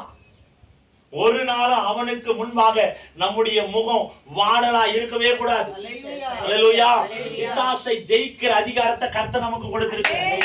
எத்தனை பேர் விசுவாசத்தை சொல்றீங்க? பிசாசை ஜெயிக்கக்கூடிய வல்லமையை கர்த்தர் நமக்கு கொடுத்திருக்கிறார். அந்த அதிகாரம் உண்டு. ஜெபத்துல அவனை ஜெயிக்கணும், கவலையில அவனை ஜெயிக்க முடியாது. கவலையில அவனை ஜெயிக்க முடியுமா? ஜெபத்துல தான் அவனை ஜெயிக்க முடியும். இப்படிப்பட்ட விசுவாசம் நமக்குள்ள வேணும். அது சொல்றாரு, உங்களுக்குரிய சகோதரத்தில் எல்லா இடத்துலயும் அந்த சம்பவம் உண்டு. ஆனாலும் எல்லாருக்குள்ள இருந்தாலும் நீங்களும் நானும் எப்படி இருக்கணுமா? விசுவாசத்துல உறுதியா இருக்கணும், தளர்ந்து போக கூடாது. ஆமென். நம்ம கவலை எல்லாம் முதல்ல எங்க கொண்டு போனோம்? ஆண்டவர் சமூகத்துல கொண்டு போங்க. அழணும்னு தோணுதா? கர்த்தருக்கு முன்னால போய் அழுங்க. கேட்கணும்னு தோணுதா? ஆண்டவருக்கு முன்னால், ஆண்டவர் என் கவலைகளை மாற்றுங்கப்பா, ஏன் அப்படின்னு கேட்காதீங்க.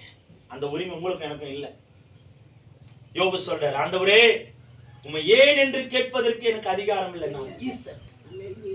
நான் ஈசன், கேட்பதற்கு அதிகாரமற்றவன்.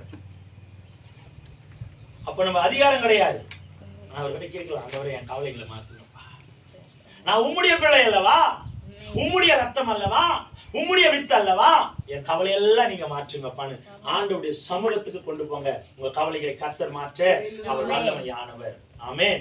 இரண்டாவதாக பேதுரு அந்த வார்த்தைகளை அந்த கலாத்தியர் கப்பத்தோனியா பகுதிகளுக்கு அவர் போகும்போது அந்த இடமெல்லாம் சொல்றாரு. பேதுரு கலாத்திய நாட்டிற்கும் கப்பத்தோக்கியா, ஆசியா, இந்த 3 நாடுகளுக்கும் அவர் தன் சத்தியத்தை கொண்டு போகும்போது சொல்றாரு, ஒரு கவலையும் உங்க வாழ்க்கையில உங்களை மேற்கொள்ள கூடாதுன்னா கர்த்தரிடத்துல நீங்க போகணும், அவர் சமூகத்திற்கு போகணும்.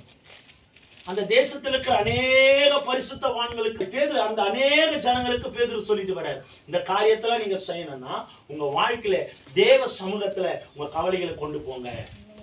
அப்ப நம்ம கவலைகள் மாறணும்னா முதலாவது ஆண்டவரை தேடி போகிற தேவ பிள்ளைகளாய் மாறணும். ஆமென். நம்ம ஒரு இடத்துல முடங்கி போவதற்கு கர்த்தர் நம்மள ரத்தத்தை கொடுத்து மீட்கல. அல்லேலூயா, அல்லேலூயா, அல்லேலூயா. சேற்றில் விழுந்த எண்ணெய் தூக்கி எடுத்து கழுவி இன்றைக்கு நாற்றத்தை மாற்றி இன்னைக்கு நம்மள வாசனையா வச்சிருக்கிறாருல்ல. காரணம் என்ன? அவர் சமூகத்தை உயர்த்துவதற்காக. ஆமென். இப்படிப்பட்ட கர்த்தருடைய சமூகத்துலதான் நம்ம கவலைகளை கொண்டு போனோம். போனது போகட்டும், இழந்தது இழந்துட்டோம். ஏதோ ஒரு காரியம் நம்ம வாழ்க்கையில நடந்திருந்தாலும் இனி நம்முடைய வாழ்க்கையில நடக்க போவது என்ன என்று சொல்லி கர்த்தருக்கு முன்னால நம்ம வாழ்க்கைய சத்தியத்தை நம்ம உயர்த்தணும். அப்படிப்பட்ட கிறிஸ்து உடையவர்களா நீங்களும் நானும் இருக்கணும். இரண்டாவதாக நம் கவலைகள் மேற்கொள்வதற்கு நான் செய்ய வேண்டியது இரண்டாவது, வேதத்தில் மன மகிழ்ச்சியாக இருக்க வேண்டுமா? இரண்டாவது எப்படி இருக்கணுமா? நான் வேதத்துல மன மகிழ்ச்சியா இருக்கணும். எடுத்து வாசிக்கலாங்கம்மா. சங்கீதம் 119 அதிகாரம் 92வது வசனம். சங்கீதம் 119:92. உமது வேதம் என் மனமகிழ்ச்சியா இராதிருந்தால் என் துக்கத்திலே அழிந்து போயிருப்பேன். ஆமா, மறுபடியும் அதை அப்படியே தொடர்ந்து படிங்க. அதே படிங்க, அந்த வசனத்தை படிங்க. உமது வேதம் என் மனமகிழ்ச்சியா இராதிருந்தால் என் துக்கத்திலே அழிந்து போயிருப்பேன். இந்த வார்த்தை உண்மையா பொய்யா? ஒருவேளை இந்த வேத வசனம் என்னோடு கூட பேசலனா நாம என்னவா மாறி இருப்போம்? துக்கத்திலே அழிந்து போயிருப்போம். எதுல? துக்கத்துல, பாடுகளில, இழப்புல என்னுடைய வாழ்க்கை முறிந்து போயிருக்க. ஆண்டவரே, அவ்வளவு தெளிவாய் சங்கீதக்காரன் பேசுறான். உமது வேதம் பேசுறாரு பாருங்க. உமது வேதம் என் மனமகிழ்ச்சியா இராதிருந்தால் என் துக்கத்துல அழிந்து போயிருப்பேன். 93வது வசனம் படிங்க. நான் ஒருபோதும் உம்முடைய கட்டளைகளை மறக்க மாட்டேன். நான் ஒருபோதும் உம்முடைய கட்டளைகளை மறக்க மாட்டேன். அவைகளால் நீர் என்னை உயிர்ப்பித்தீர். ஆண்டவருடைய வசனத்தையும் வார்த்தையும் ஒரு நாளும் நீங்களும் நானும் மறக்க கூடாது. இன்னைக்கு கேட்கிற வார்த்தை அப்படியே இங்கே நம்ம விட்டுட்டு போயிடக்கூடாது. இன்னைக்கு நாம ஜீவனோடு வாழணும்னா, முறிந்து போக கூடாதுன்னா ஆண்டவருடைய வசனத்தை நாம கை கொள்ளுகிறவர்களாய் மாறணும். இந்த வசனம் ஏதோ ஒரு கதை அல்ல, ஏதோ ஒரு கட்டுக்கதை அல்ல, ஏதோ ஞாயிற்றுக்கிழமை அப்படின்னா ஏதோ படிச்சுட்டு போற வார்த்தை அல்ல, ஏதோ டைம் பாஸுக்கு உட்கார்ந்து படிக்கிற வார்த்தை அல்ல. அது உயிர்ப்பிக்க கூடியது, உன் வாழ்க்கையை மாற்றக்கூடியதுதான் வேத வசனம். அல்லேலூயா. ஆமா, நீங்க ஒவ்வொரு நாளும் அதுக்கு படிக்கும் போது எப்படி படிக்கணுமா? உயிர் உள்ளதாய் படிக்கணும். அதுக்கு உயிர் இருக்கு, உயிர் இருக்கு. அது உங்க கூட பேசும். நீங்க கேட்ட கேள்விக்கு பதில் சொல்லும். கேட்காத கேள்விக்கு பதில் தெரிந்தது ஒன்றே ஒன்று, வேதம். இந்த வேதத்தை ஜாக்கிரதையா படிங்க. அது பேசுகிற வார்த்தை. நீங்க படிக்கும் போதே உங்க கூட பேசும். ஜபத்திற்கும் வேத வாசிப்பிற்கும் ஒவ்வொரு வித்தியாசம் உண்டு. வேத வாசிப்பு ஆண்டவர் நம்மோடு கூட பேசுவது, ஜபம் நீங்க ஆண்டவரோடு பேசுவது. அல்லேலூயா. ஜபத்திற்கும் வேத, இந்த இரண்டுமே கிறிஸ்தவ வாழ்க்கையில ரெண்டு கண்கள். ரெண்டு கண்கள் எது? வேத வாசிப்பு, ஜபம். இந்த ரெண்டுமே கிறிஸ்தவ வாழ்க்கையில ரெண்டு கண்கள். இந்த ரெண்டு கண்களை நாம ஜாக்கிரதையா எப்பவுமே கடைபிடிச்சு நடக்கணும். எப்பவுமே நம்ம வாழ்க்கையில இத முதன்மையா வச்சிருக்கணும், முன்பாக வச்சிருக்கணும், முக்கியத்துவப்படுத்தணும். ஒண்ணு சொல்லட்டுமா? உங்க வாழ்க்கையில, உங்க குடும்பத்துல கர்த்தருக்குன்னு ஒரு முதலிடம் இருக்குன்னா உங்க குடும்பம் நல்லா இருக்கும். உங்க வேலையில கர்த்தருக்குன்னு ஒரு முதலிடம் இருக்குன்னா உங்க வேலை நல்லா இருக்கும். வாங்குகிற வருமானத்துல கர்த்தருக்குன்னு ஒரு முதலிடம் இருக்குன்னா உங்க வருமானம் நல்லா இருக்கும். உங்க ஊழியத்துல கர்த்தருக்குன்னு ஒரு முதலிடம் இருக்குன்னா உங்க ஊழியம் நல்லா இருக்கும். எல்லாமே கர்த்தரை முதலிடம் கொடுத்து வைங்க. வேற எதையும் முதலிடம் கொடுக்காதீங்க. கவலைக்கு முதலிடம் கொடுக்காதீங்க.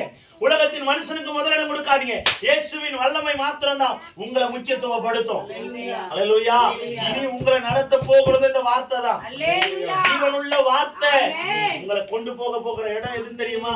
பயங்கரமா. கர்த்தர் சொல்றாரு, உன்னை கொண்டு இந்த பூமியில நான் செய்ய போகிற காரியம் பயங்கரமா. அல்லேலூயா. பயங்கரமா இருக்கும் போது கர்த்தர் உங்களை கொண்டு செய்ய போகிற காரியம் பயங்கரமா இருக்க போகுது. இதுக்கு முன்னால நீங்க நடந்து வந்த பாதையெல்லாம் திரும்பி பார்க்கும்போது சொல்றீங்க, இத்தனை நாள் இல்லாத மகத்துவம் இப்ப உங்களுக்கு வந்தது. அல்லேலூயா. இத்தனை நாள் பைபிளை ஏதோ ஒரு வேதத்தை படிச்சோம், எப்படியோ படிச்சோம். ஆனா உயிருள்ள வேதமா இப்ப படிக்க போகிறோம். அந்த வார்த்தை உயிருள்ள வார்த்தையா படிக்கணும். அல்லேலூயா. அந்த வார்த்தையை நீங்க படிக்க படிக்க படிக்க உங்க வாழ்க்கையில் இருக்கிற முடிச்சுகளை அது அவிழ்த்து போடும். கரடு முரடான பாதைகளை சபைப்படுத்தும். இந்த வார்த்தை அவ்வளவு பலம் உள்ளதுங்க. உண்மையா சொல்றேன், நாம தான் இதை அப்படியே ஏனோ தானோன்னு பயன்படுத்துறோம். இஸ்லாமிய மார்க்கத்தை சார்ந்தவங்க பாத்தீங்கன்னா அந்த குர்ஆனை எடுத்து படிக்கும் போது அவங்க கையெல்லாம் நடுங்குமா. ஒருத்தர் சொல்றாரு, இந்த குர்ஆனை நான் கையில தொடும் போதே என் கையெல்லாம் நடுங்கும் ஐயா. அப்படியே தொடும் போதே பயமா இருக்குமா, அதை புரட்டும் போதே அவ்வளவு நடுக்கம் வருமா. காரணம், அந்த இறைவன் என்ன கொண்டு என்ன பேச போகிறான், அந்த இறைவன் எனக்காக என்ன பேச போகிறான். பயம். இன்னைக்கு நமக்கு வேதத்தை படிக்கும் போது பயம் வருதா? ஏனோ தானவனு படிச்சுட்டு ஓடுறோம். இன்னைக்கு சபைக்கு வரும்போது மொபைல மறக்க மாட்டேன்றோம், வாங்குகிற கொண்டு வர பர்ஸ மறக்க மாட்டேன்றோம். ஆனா போகும்போது பைபிளை மட்டும் மறந்துட்டு போயிடும். நான் பாக்குறேன், நிறைய சபைகள்ல பாக்குறேன், போயிடுறாங்க. ஆனா பார்த்தா எல்லா இடத்துல பைபிள் எடுக்காம, பைபிள் கொண்டு போகாம வீட்டுல என்ன பண்ணுவ? அப்ப கவலை வராம என்ன வரும்? கவலை மாறணும்னா இந்த வேதம் உன் கூட இருக்கணும். வேதம் கூட இல்லாம கவலைகள் ஒரு நாளும் மாறாது. அல்லேலூயா. அதுல 94 வாசிங்க. நான் உம்முடையவன். அவர் சொல்ல, நான் உம்முடையவன், என்னை ரட்சியும், என்னை ரட்சியும், உம்முடைய கட்டளைகளை ஆராய்கிறேன். உம்முடைய கட்டளைகளை ஆராய்ந்து பார்க்கணும். வேதத்தை ஏனோ தானவென்று படிக்க கூடாது, ஆராய்ந்து படிக்கிற அளவிற்கு நம் இருதயம் மாறணும். அப்பதான் நம்ம கவலை எல்லாம் மாறும். வேதத்தை தியானித்து ஆராயணும். அல்லேலூயா. வேதத்தை தியானிச்சு ஆராய்ந்து படிக்கணும். ஒரு வார்த்தை படிச்சாலும் அந்த வார்த்தை எங்க, யாருக்கு, எப்போ, இந்த 3 காரியத்தையும் முன்வைத்து நம்ம படிக்கணும். எங்க சொல்லப்பட்டது, யாருக்காக சொல்லப்பட்டது, எப்பொழுது சொல்லப்பட்டது, ஆராய்ந்து படிக்கிற அந்த சிந்தை ஒவ்வொருவருக்குள்ள வரணும். படிக்க தெரியாதவங்க பரவாயில்லை, கேட்க கற்றுக்கொள்ளுங்க. வசனத்தை கேட்க கற்றுக்கொள்ளுங்க. அல்லேலூயா. ஏன் ஆண்டவர் நிறைய காரியத்தை இந்த உலகத்துல ஊழியக்காரங்களுக்கு முன்னால் வைத்து செய்யறாருன்னா, படிக்க தெரியாதவர்களுக்கும் இந்த வார்த்தைகள் போகணும் என்பதற்காக. அல்லேலூயா. எனக்கு படிக்க தெரியல பாஸ்டர் அப்படின்னு மாத்திரம் தயவு செய்து வேதத்தை கொண்டு வராம இருக்காதீங்க.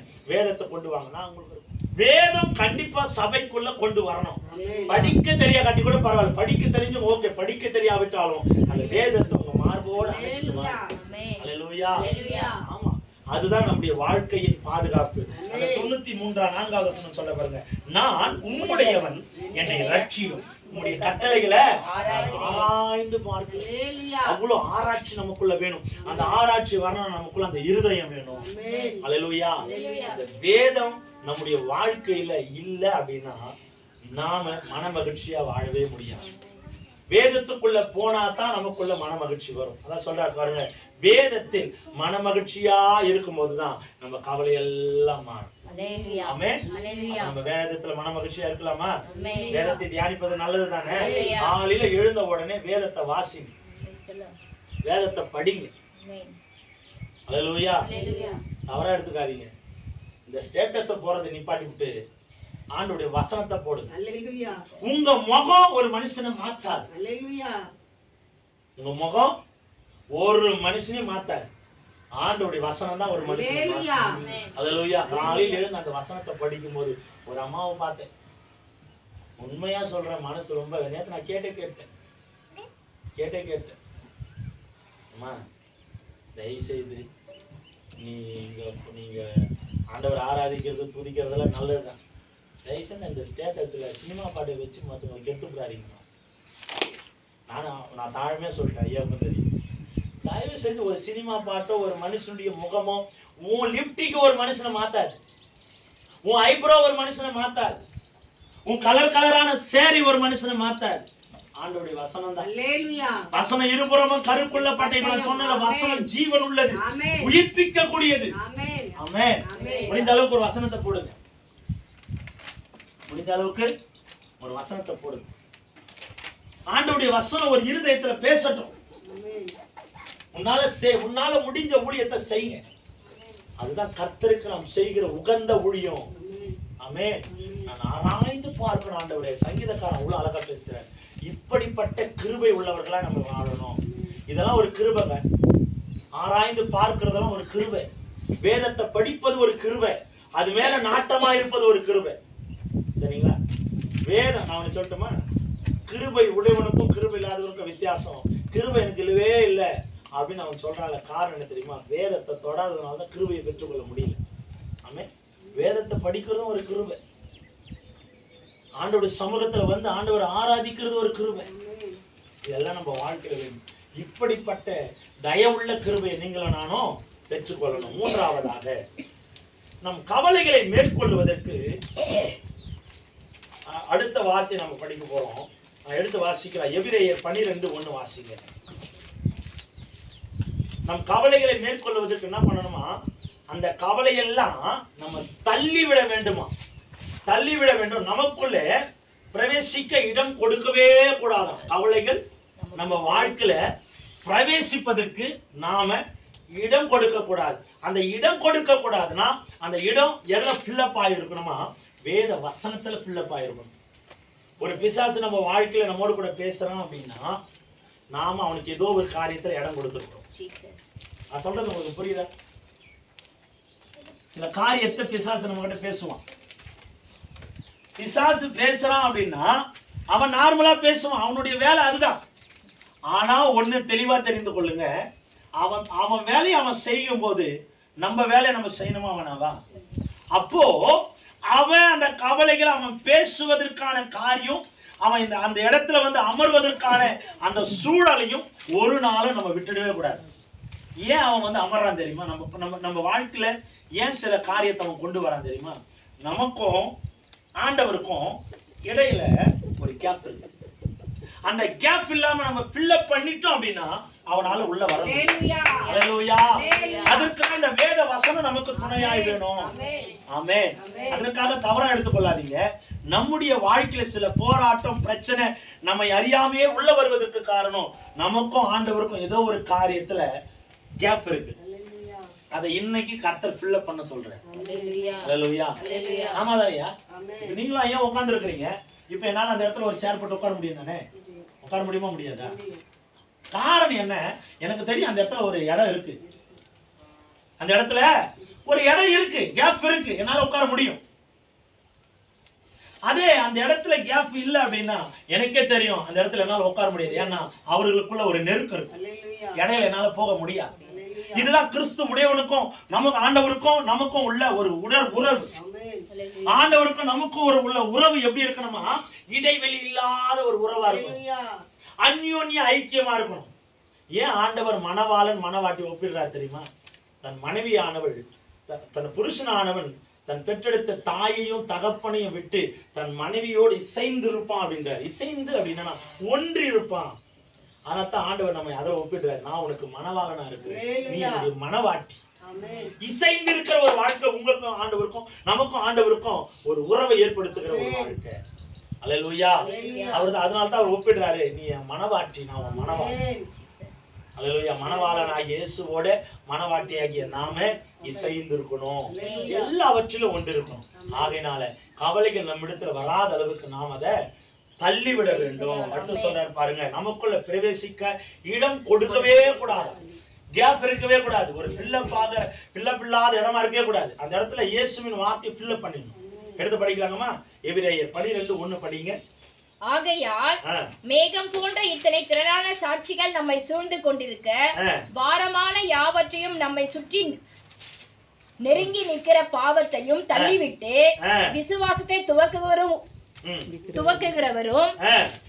முடிக்கிறவருமாய் இருக்கிற இயேசுவை நோக்கி நமக்கு நியமித்திருக்கிற ஓட்டத்தில் பொறுமையோடே ஓடக்கடவும். அவர் சொல்றார் பாருங்க, ஆகையால் மேகம் போன்ற அநேக சாட்சி நமக்கு முன்னால வைக்கப்பட்டிருக்கிறது. அப்படின்னா என்ன? இந்த வேதத்துல நீங்க படிக்கும் போது தெரியும், அநேக தேவ மனிதர்கள் படாத உபத்திரவங்கள் இல்லை. அவங்களாம் நமக்கு ஒரு சாட்சி. நிறைய பேர் சொல்லுவாங்க, என் வாழ்க்கையில மட்டும் ஏன் பாஸ்டர் இப்படி நடக்கணும், எனக்கு மட்டும் ஏன் பாஸ்டர் இப்படி நடக்கணும், எனக்கு மட்டுமா இது நடக்கணும், என் குடும்பத்துல மட்டுமா நடக்கணும், எனக்கு மட்டுமா தேடி வரும், எனக்கு எனக்கு எனக்கு அதான் சொல்றாரு. ஆகையால் மேகம் போன்ற இத்தனை சாட்சி. அந்த காரணம் என்ன தெரியுமா? நமக்கு நம்ம போலவும் நமக்கு விடவும் அதிகமான பாடு இந்த வேதத்துல பட்டவர்கள் உண்டு. பேதுருவுக்கு முன்பாகவே தாம் மனைவியை கற்பழித்து சிலுவையில கொலை பண்ணுகிற, அதாவது ரத்த சாட்சியாய் மறிக்கிற அளவிற்கு பேதுருவின் மனைவியை அந்த நிலைமைக்கு கொண்டு போனான். அப்பயாச்சும் ஆண்டவரை மறப்பான் அப்படின்னு. அப்பவும் அவன் மறக்கல. அப்பவும் காரணம் என்ன? இதை விட அதிகமான மரணம் எனக்கு வேணும்னா பேதுரு தெரியுமா? ரத்த சாட்சியாய் மறித்த ஒரு தேவ மனிதர். அவருடைய மரணம் தலைகீழாய் தொங்கப்பட்டது. அவரை போல மறிப்பதற்கு நான் தகுதியற்றவன். மறிப்பதில் கூட அவன் தகுதி எதிர்பார்த்தான். மரணத்துல கூட அவரை போல நான் மறிக்க கூடாதுங்க. அவர் ராஜாதி ராஜ பரிசுத்தவான், நான் ஒரு பாவி. அவரை போல நான் மறிக்க விரும்பல. என தலைகீழ சிலுவையில திரளான சாட்சி நமக்கு முன்னால இருக்கு. நமக்கு மட்டும் உபத்திரவம் வரல, எல்லாருக்கும் உண்டு. ஆகையினால சொல்றார் பாருங்க, நம்மை சூழ்ந்து கொண்டிருக்க பாரமான யாவற்றையும் நம்மை சுற்றி நெருக்குகிற பாவத்தையும் தள்ளிவிட்டு என்ன பண்ணணுமா? எல்லா பாரங்களையும் கவலைகளையும் நம்மை நெருங்காத அளவிற்கு நம்ம தள்ளிவிடணுமா? அதுக்கு உதவி எதுனா வேதம். அது நம்ம நெருங்குச்சுன்னா நம்மளால அடுத்த வேலை செய்ய முடியாதுமா. கவனிக்கிறீங்களா?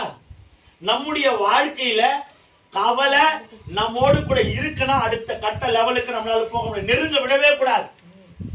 அதற்கு இடம் கொடுக்காமல் இருக்கணுமா? தள்ளி விட வேண்டும். அடுத்து சொல்றா பாருங்க, விசுவாசத்தை துவக்குகிறவரும் முடிக்கிறவருமாயிருக்கிற இயேசுவை நோக்கி நமக்கு நியமித்திருக்கிற ஓட்டத்தை பொறுமையோடே ஓடக்கடவும். நம்ம ஆண்டவரை நோக்கி பார்க்கிற எண்ணங்கள் நமக்கு வேணும். நமக்கு என்ன தீர்மானத்தை நோக்கத்தை ஆண்டவர் வச்சிருக்கிறாரோ அந்த நோக்கத்துல நாம பொறுமையா ஓடுறவங்களா இருக்கணும். அல்லேலூயா. கவலை வந்துருச்சுன்னு ஆண்டவருடைய சித்தத்தை நாம மறந்துடக்கூடாது. இழப்பு வந்துருச்சுன்னு ஆண்டவரை விட்டு விலகிடக்கூடாது. இன்னைக்கு நிறைய பேர் அதுதான் செஞ்சிருக்காங்க. ஏதாவது ஒரு பாரம் வந்தா அந்த கடவுளே தேவையில்லை. ஏதாவது ஒரு இழப்பு வந்தா அந்த கடவுளே தேவையில்லை. ஏதாவது ஒரு துர்க்குணம் வாழ்க்கையில போராட்டம் வந்தா அந்த கடவுளே தேவையில்லை. ஹலோ, உலகம் பாடு நிறைந்தது. அதுவும் கிறிஸ்துவ வாழ்க்கை மகா பாடு நிறைந்தது. இது எல்லாம் ஏன் ஆண்டவர் நம்ம வாழ்க்கையில கொடுத்திருக்கிறார்னா, நீ சோதனை சகிக்கணும், நீ பாக்கியவானா மாறணும். சோதனை சகிக்கிற மனுஷன் ஆமா பாக்கியம் வரணும்னா சில சோதனைகள் நம்ம வாழ்க்கையில கட்டாயமா வேணும். அல்லேலூயா. அதுல 2வது வசனத்தை படிங்க. அவர் தமக்கு முன் வைத்திருந்த சந்தோஷத்தின் பொருட்டு அவமானத்தை எண்ணாமல் சிலுவையை சகித்து தேவனுடைய சிங்காசனத்தின் வலது பாரிசத்திலே வீற்றிருக்கிறார். ஆமா, தனக்கு முன் வைத்திருந்த அநேக சந்தோஷம், அவருக்கு கிடைக்க போகிற மிகப்பெரிய சந்தோஷம், பிதாவுடன் கூட போய் இருக்க போகிற சந்தோஷம். புரியுதுங்களா? இந்த வசனத்தின் அர்த்தம் அதுதான். தனக்கு முன் வைத்திருந்த அந்த சந்தோஷத்தை பொருட்டு அவமானத்தை எண்ணாம அந்த சந்தோஷத்தை நோக்கி பார்த்ததுனால வருகிற அவமானம் அவருக்கு பெருசா தெரியல, வருகிற பாடு அவருக்கு பெருசா தெரியல. காரணம் என்ன?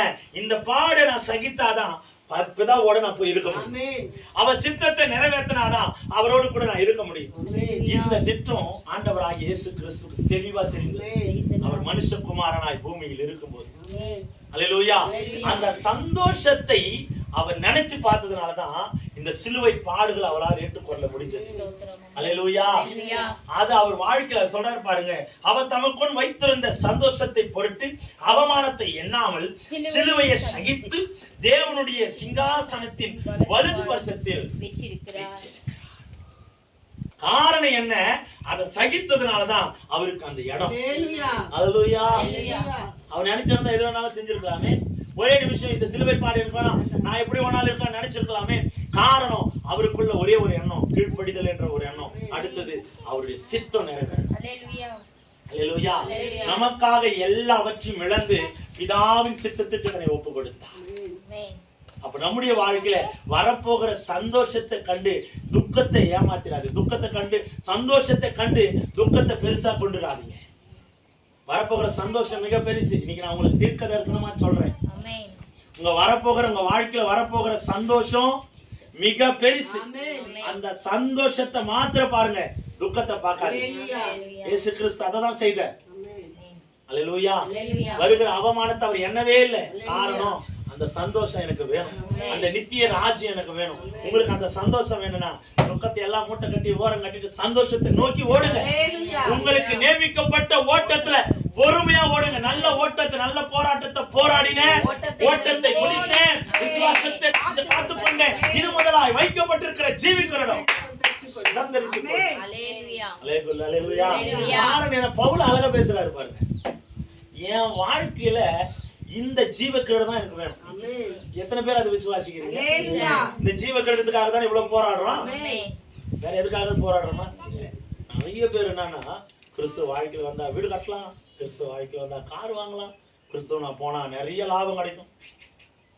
என்னைக்கு நீ கிறிஸ்துவுக்குள்ள அடி எடுத்து வைக்கிறே போராட்டம் தொடங்கணும். கிறிஸ்துவுக்குள்ள அடி எடுத்து வச்சுட்ட அப்படின்னா, கிறிஸ்துவுக்குள்ள அடி எடுத்து வைக்கணும்னா சும்மா ஏனோ தானே அடி எடுத்து வைக்கிறவனுக்கு இல்ல, உண்மையா கிறிஸ்து உடையவனாய் நீ மாறிட்ட அப்படின்னா பிசாசம் வேலையை தொடங்கிடுவான். அல்லேலூயா. சிலுவை என்பது பாடு. நிறைய பேர் ஒரு அம்மா சொன்னாங்க, பாஸ்டர் இந்துல எதுவுமே செய்ய மாட்டாங்க பாஸ்டர், கண்டுபிட மாட்டாங்க. சரி கிறிஸ்தவத்துல ஏதாவது செய்வாங்கன்னு சொல்லி இங்க வந்தேன். இங்க வந்து அதுக்கு மேல இருக்கு பாஸ்டர், அவங்க ஏதாவது செய்ய கட்டி கூட பரவாயில்ல, யாரும் எனக்கு செஞ்சுனே இருக்கிறாங்க பாஸ்டர். அந்த சொன்னாங்க, அவர் எனக்கு செய்ய காட்டி கூட பரவாயில்ல, யாரும் எனக்கு வந்து செஞ்சுனே இருக்கிறான் மாஸ்டர். நானும் எடுத்துனே இருக்கிறேன், அவன் செஞ்சுனே இருக்கிறான், எத்தனை இருக்கிறான். ஆமா, நீ ஆராதிக்கிற தேவன் சாதாரணமானவரா? அவனை மேற்கொள்ளுவதற்காக தான் சிலுவை பாடை ஏற்றாரு. சிலுவையில சாத்தானை ஜெயிப்பதற்காக தான் அதை ஏற்றுக்கொண்டாரு. அப்படிப்பட்டவனை விட்டுட்டு நீ உண்மையான தெய்வத்தை தேடி வந்தா விட்டுருவாரா? அவன் விடவே மாட்டான். ஆனாலும் ஆண்டவரை காப்பாற்ற வரல. இதெல்லாம் சகிக்கணும். சகித்தாதான். ஒரு வீடு கட்டுறோம், அந்த வீடு அப்படியே உடனே போயிட்டு நம்ம வீட்டுல உட்காந்துறோமா? இல்ல, நிலத்தை வாங்குறோம், அதுக்கு அஸ்திபாரம் எவ்வளவு பாடு இல்ல. அத்தனைய தாண்டி உள்ள போகும்போதுதான் ஒரு சுகம் இருக்குதா இல்லையம்மா? நீங்க நம்ம நிம்மதியா படுத்து தூங்கணும்னா அந்த வீட்டை கட்டுவதுக்கு எவ்வளவு கஷ்டப்படணும். இப்பெல்லாம் சாதாரண வீடு அப்படியே வாங்கிடும். அது வாங்குவதற்கு கூட எவ்வளவு பாடு. நல்ல வீடா, இவ்வளவு ரேட் இருக்குமா, எல்லா வசதி இருக்கு, எவ்வளவு பாடுபட்டு தானே வாங்குறோம். அவ்வளவு பாடுபடாம அந்த வீட்டுல நம்ம சுகமா போய் படுக்க முடியுமா? பாடு உண்டு. சாதாரண வாழ்க்கையிலே பாடு, கிறிஸ்தவ வாழ்க்கையில சொல்லவா வேணும்? அதை விட பாடு அதிகம். ஆனாலும் சகிப்பா என்றால் வாக்கியம் உள்ளவனாய். அல்லேலூயா. ஆமா, அதுல 3வது வசனத்தை படிங்க. ஆகையால் நீங்கள் இளைப்புள்ளவர்களாய் உங்கள் ஆத்துமாக்களில் சோர்ந்து போகாதபடிக்கு தமக்கு விரோதமாய் பாவிகளால் செய்யப்பட்ட இவ்விதமான விபரீதங்களை ஆமா சகித்த, அந்த வேதவசனம் சொல்லுது பாருங்க, சகித்த. அப்பனா அவர் நம்ம விட பாடுகளை சகித்திருக்கிறார். அல்லேலூயா. அவ்வளவு பாடு அவருக்கு வராத பாடா? ஒண்ணு மட்டும் தெரிஞ்சுக்க, அவருக்கும் நமக்கும் பாடு வந்திருக்கு இல்லையா, வருதா இல்லையா? ஆனா ஒரே ஒரு வித்தியாசம், நாம செஞ்சதுனால பாடு வருது, அவர் செய்யாததுனால பாடு. ஆமா தானே? நிறைய பிரச்சனைக்கு காரணம் என்ன? நாம ஏதோ ஒண்ணு செஞ்சிருக்கிறோம், அது பிரச்சனையா வரும். ஆனா அவர் ஒரு பிரச்சனையும் செய்யல, ஒருத்தருக்கும் துரோகம் செய்யல. ஆனா அவருக்கு அந்த பாடு. அவரை நினைச்சு பாருங்க. அல்லேலூயா. அவரை நினைத்து பாரு. உன் பாடு உனக்கு பெருசாவே தெரியாது, உன் கவலை உனக்கு பெருசா தெரியாது, உன் உபத்திரம் உனக்கு பெருசா தெரியாது. ஏன் என்றால் இவ எல்லாவற்றையும் மாற்றக்கூடியவர் தான் நீ ஆராதி. அதை மட்டும் மறந்துடாதமா ஐயா, அதை மட்டும் மறந்துடாதீங்க. நீங்க எத்தனை பாடுகளையும் நீங்க அனுமதிச்சு சகித்து ஓடுறீங்க அப்படின்னா ஒரு நாள் இது மாறும். காரணம், அந்த பாடுகளை மாற்றுகிறவரை நீ ஆராதிச்சிட்டு இருக்கிற, அது ஒரு நாள் உன்னை முழுகடிக்காது, உன்னை காப்பாற்றும். அல்லேலூயா. அந்த வசனத்தை மறுபடியும் படிக்கலாமா? ஆகையால் நீங்கள்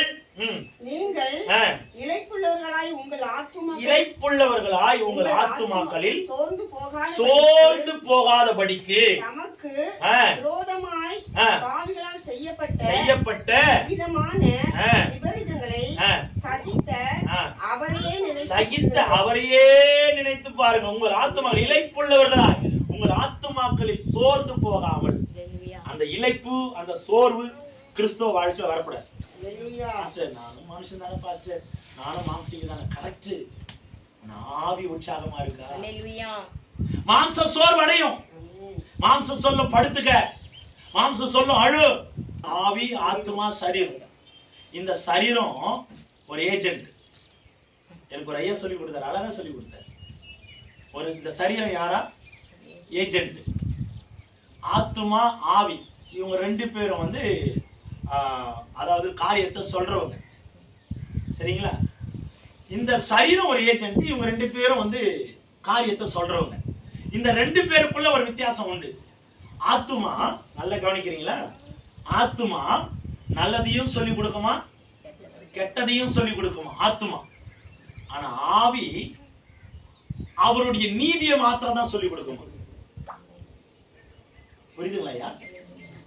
நீங்க இது வரைக்கும் நம்ம ஆத்துமாவை பத்தி பேசினோம்ல, ஆத்துமா எவ்வளவு ஆத்துமா விளையாட பெற்றது. அந்த ஆத்துமா ரெண்டுத்தையும் பேசுகிற ஆத்துமா.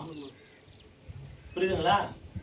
இந்த ஏஜென்ட் கிட்ட சொல்லும் அந்த ஆத்துமா, நீ அழுணும், கொஞ்ச நேரம் பொறுத்து அழாத, சிரியணும். ஆத்மானா சொல்லி கொடுக்குது, அழுன்னு சொல்லும், கொஞ்ச நேரம் பார்த்து அழாத, சிரி அப்படின்னு. ஆனா இந்த ஆவி சொல்லும், அழாத, இயேசுன்னு பார்த்து அழாத, அவர் உன் கூட இருக்கிறார். அழாத, உன்னை விடுதலை ஆக்குவாரு. அழாத, உன்னை நேசிக்கிறாரு. அழாத, அவர் பக்கத்திலே இருக்கிறார். ஆவி இதைதான் சொல்லி கொடுக்கும். ஆவி எப்பவுமே ஆண்டவரை குறித்த நீதியை தான் பேசும். ஆத்துமா நீதியும் பேசும், அநீதியும் பேசும். இத ரெண்டத்தையும் செய்யக்கூடிய ஏஜென்ட் தான் இந்த சரீரம். அதான் சொல்றாரு, இந்த சரீரம் மடியும், ஆத்துமா நியாயத்திற்காக காத்திருக்கும், ஆவி அவசரம்.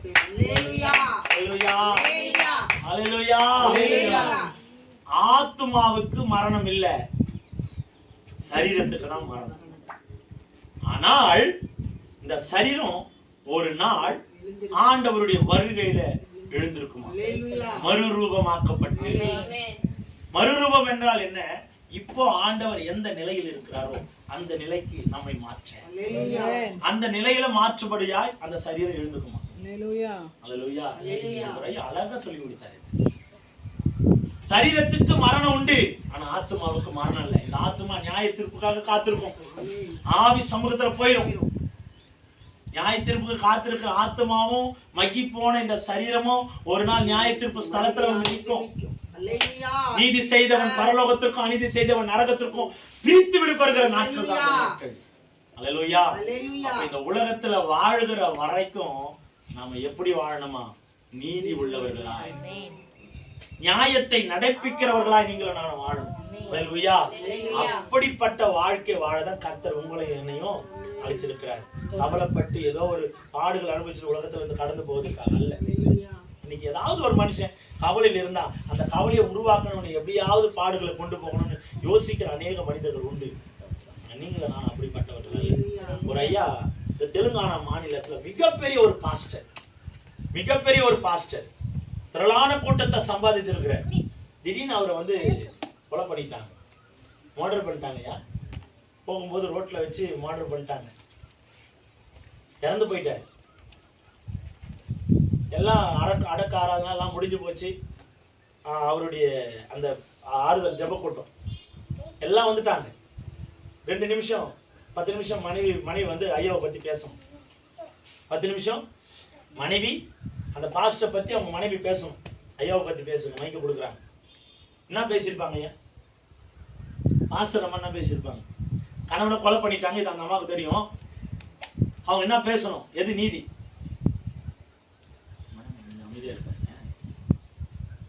கணவரை வந்து சில பேர் கொன்னுட்டாங்க, சாகடிச்சுட்டாங்க, கொலை பண்ணிட்டாங்க. இது மனைவிக்கு தெரிஞ்சிருச்சு. மனைவி கோபமா இருக்கிறாங்க, சொல்றேன் கோபமா இருக்கிறாங்க. அவங்கள வந்து ஒரு மீடியால பேச வைக்கிறாங்க. நீங்க சில வார்த்தைகள் பேசுங்க அப்படின்னு சொல்றாங்க. என்ன பேசியிருப்பாங்க? ஏதாவது தெரிஞ்சு சொல்லுங்களேன். நீங்க அமைதியா இருக்கிறத பார்த்தாவே நான் எதுவும் கேள்வி தப்பா கேட்கிற மாதிரி என்ன சொல்லியிருப்பாங்கம்மா? அவங்கள அந்த மாதிரி செய்யணும், பழி வாங்கணும், அந்த மாதிரி சொல்லியிருக்காங்கல்ல. ஆனா அவங்க ஒரே ஒரு வார்த்தை சொன்னாங்க, என் கணவரை கொலை செய்தவர்களை மன்னிக்கிறேன்னு சொல்ல, மனப்பூர்வமா மன்னிக்கிறேன்றாங்க. எப்படி மன்னிக்கிறாங்களா? மனப்பூர்வமா. அவங்க மன்னிக்கிறேன்னு சொல்லி கூட பரவாயில்ல, விட்டுட்டு இருக்கலாம். அவங்க சொல்ற ஒரு வார்த்தை, என் மனப்பூர்வமா நான் அவர்களை மன்னிக்கிறேன், அவங்களை எதுவும் செய்ய வேண்டாம். அப்போ அவங்க எந்த நியாயத்துக்காக காத்திருக்கிறாங்கன்னா, உலக நியாயத்துக்காக இல்ல, பரலோக நியாயம். அல்லேலூயா. இதுதான் கிறிஸ்து உடவினுடைய உண்மையான வாழ்க்கை. அல்லேலூயா. நீங்கள நான் அந்த வாழ்க்கை வாழணும். அந்த வாழ்க்கை வாழணும். அப்படி வாழும் பொழுதுதான் நம்ம வாழ்க்கையில கர்த்தர் அற்புதங்களை செய்ய மகத்துவமானவர். அல்லேலூயா. 3 காரியத்தை நம்ம பார்த்திருக்கிறோம். வருகிற வாரத்துல சில 3 காரியம் இருக்கு, அதை நம்ம தியானிக்கலாம். சரிங்களா? இன்னைக்கு நம்ம 3 காரியத்தை பார்த்திருக்கோம். முதல் காரியம் என்ன? முதல் காரியம் நம்ம கவலை எல்லாம் மேற்கொள்வதற்கு நம்ம கவலை எல்லாம் அவர் மேல வைக்கணும். இரண்டாவது, கவலைகளை மேற்கொள்வதற்கு வேதத்தில் மனமகிழ்ச்சியா இருக்க வேண்டும். மூன்றாவது, கவலை எல்லாம் மேற்கொள்வதற்கு கவலை எல்லாம் தள்ளிவிட்டு, அடுத்து சொல்ற பாருங்க, நமக்குள்ள பிரவேசிக்காதபடி, இடம் கொடுக்காதபடி நம்ம தள்ளிவிட வேண்டும். அல்லேலூயா. கவலைகளை நம்ம கிட்ட சேராம நம்ம என்ன பண்ணணும்? தள்ளணும். அந்த தள்ளுவதற்கு நமக்கு உறுதுணையா இருப்பது எது? வேத வசனம். இந்த வேத வசனத்தை கைக்கொள்வோம், வேத வசனத்தை தியானிப்போம், வேத வசனத்தை உணவா ஏற்றுக்கொள்வோம். கர்த்தர் நம்மை ஆசீர்வதிப்பார். அல்லேலூயா. புரிந்துதா? கவலைகளை மேற்கொள்ள வழி ஆண்டவர் கொடுத்தாரா? கொடுத்தாராங்க. இதை ஃபாலோ பண்ணுங்க, ஆட்டோமேட்டிக்கா கவலை மாறும். கவலைகளை மாற்றுகிற பரலோக தகப்பன் நம்மோடு கூட இருக்கிறேன். ஆமென். கவலைப்படவே படாதீங்க. ஆமா, எது நினைச்சாலும் நமக்கு சாதகமாக. நான் நீங்க சொல்லட்டுமா, கிறிஸ்து உடையவனா நீங்க இருக்கிறீங்க அப்படின்னா, நம்ம கவனிக்கிறீங்களா? கிறிஸ்து உடையவனா நீங்க இருக்கிறீங்கன்னா, நமக்கு விரோதமாய் சத்துருவானவன் எதை செய்தாலும் அது நமக்கு லாபமா தான் முடியும், நஷ்டமா மாறாது. நான் சொல்றது புரியுதாமா? கிறிஸ்து அதாவது கிறிஸ்தவனா இருக்கிறவனுக்கு அல்ல, கிறிஸ்து உடையவன், கிறிஸ்துவை பிரதிபலிக்கிறவன், கிறிஸ்துவுக்குள் வாழ்கிறவனுக்கு சத்துருவின் மூலமாய் வருகிற போராட்டம், நிந்த, இழப்பு, அவமானம் எல்லாமே அவன் நினைக்கிறான் இது எல்லாமே நஷ்டம் அப்படின்னு. ஆனா இன்னைக்கு நான் கர்த்தருடைய சமூகத்திலிருந்து தீர்க்க தரிசனமா சொல்றேன், கிறிஸ்து உடையவர்களுக்கு வருகிற ஒவ்வொரு உபத்திரமும் நஷ்டம் அல்ல, லாபம். லாபம். ஒவ்வொரு நஷ்டமும் கர்த்தர் லாபமாய் நமக்கு வைத்திருக்கிறார்.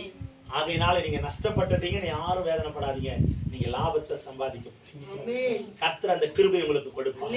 அதனால சோர்ந்து போகாம ஜெபத்துல உறுதியா இருக்கணும், மன மகிழ்ச்சியா இருக்கணும். சரிங்களா? இப்போ இத்தனை நாள் இருந்த 2 வேளை ஜெபம் 3 வேளையா மாறும். அல்லேலூயா. 3 வேளையா மாறும். இதுதான் ஆண்டவர் எதிர்பார்க்கிற ஒரு மகிமையுள்ள ஒரு வாழ்க்கை. அந்த வாழ்க்கையில நீங்களும் நான் நிலைச்சிருப்போம், கர்த்தருக்குள்ள அதிகமா மகிழ்ந்து களி கூறுவோம். கர்த்தர் நம்மை ஆசீர்வதிப்பார்.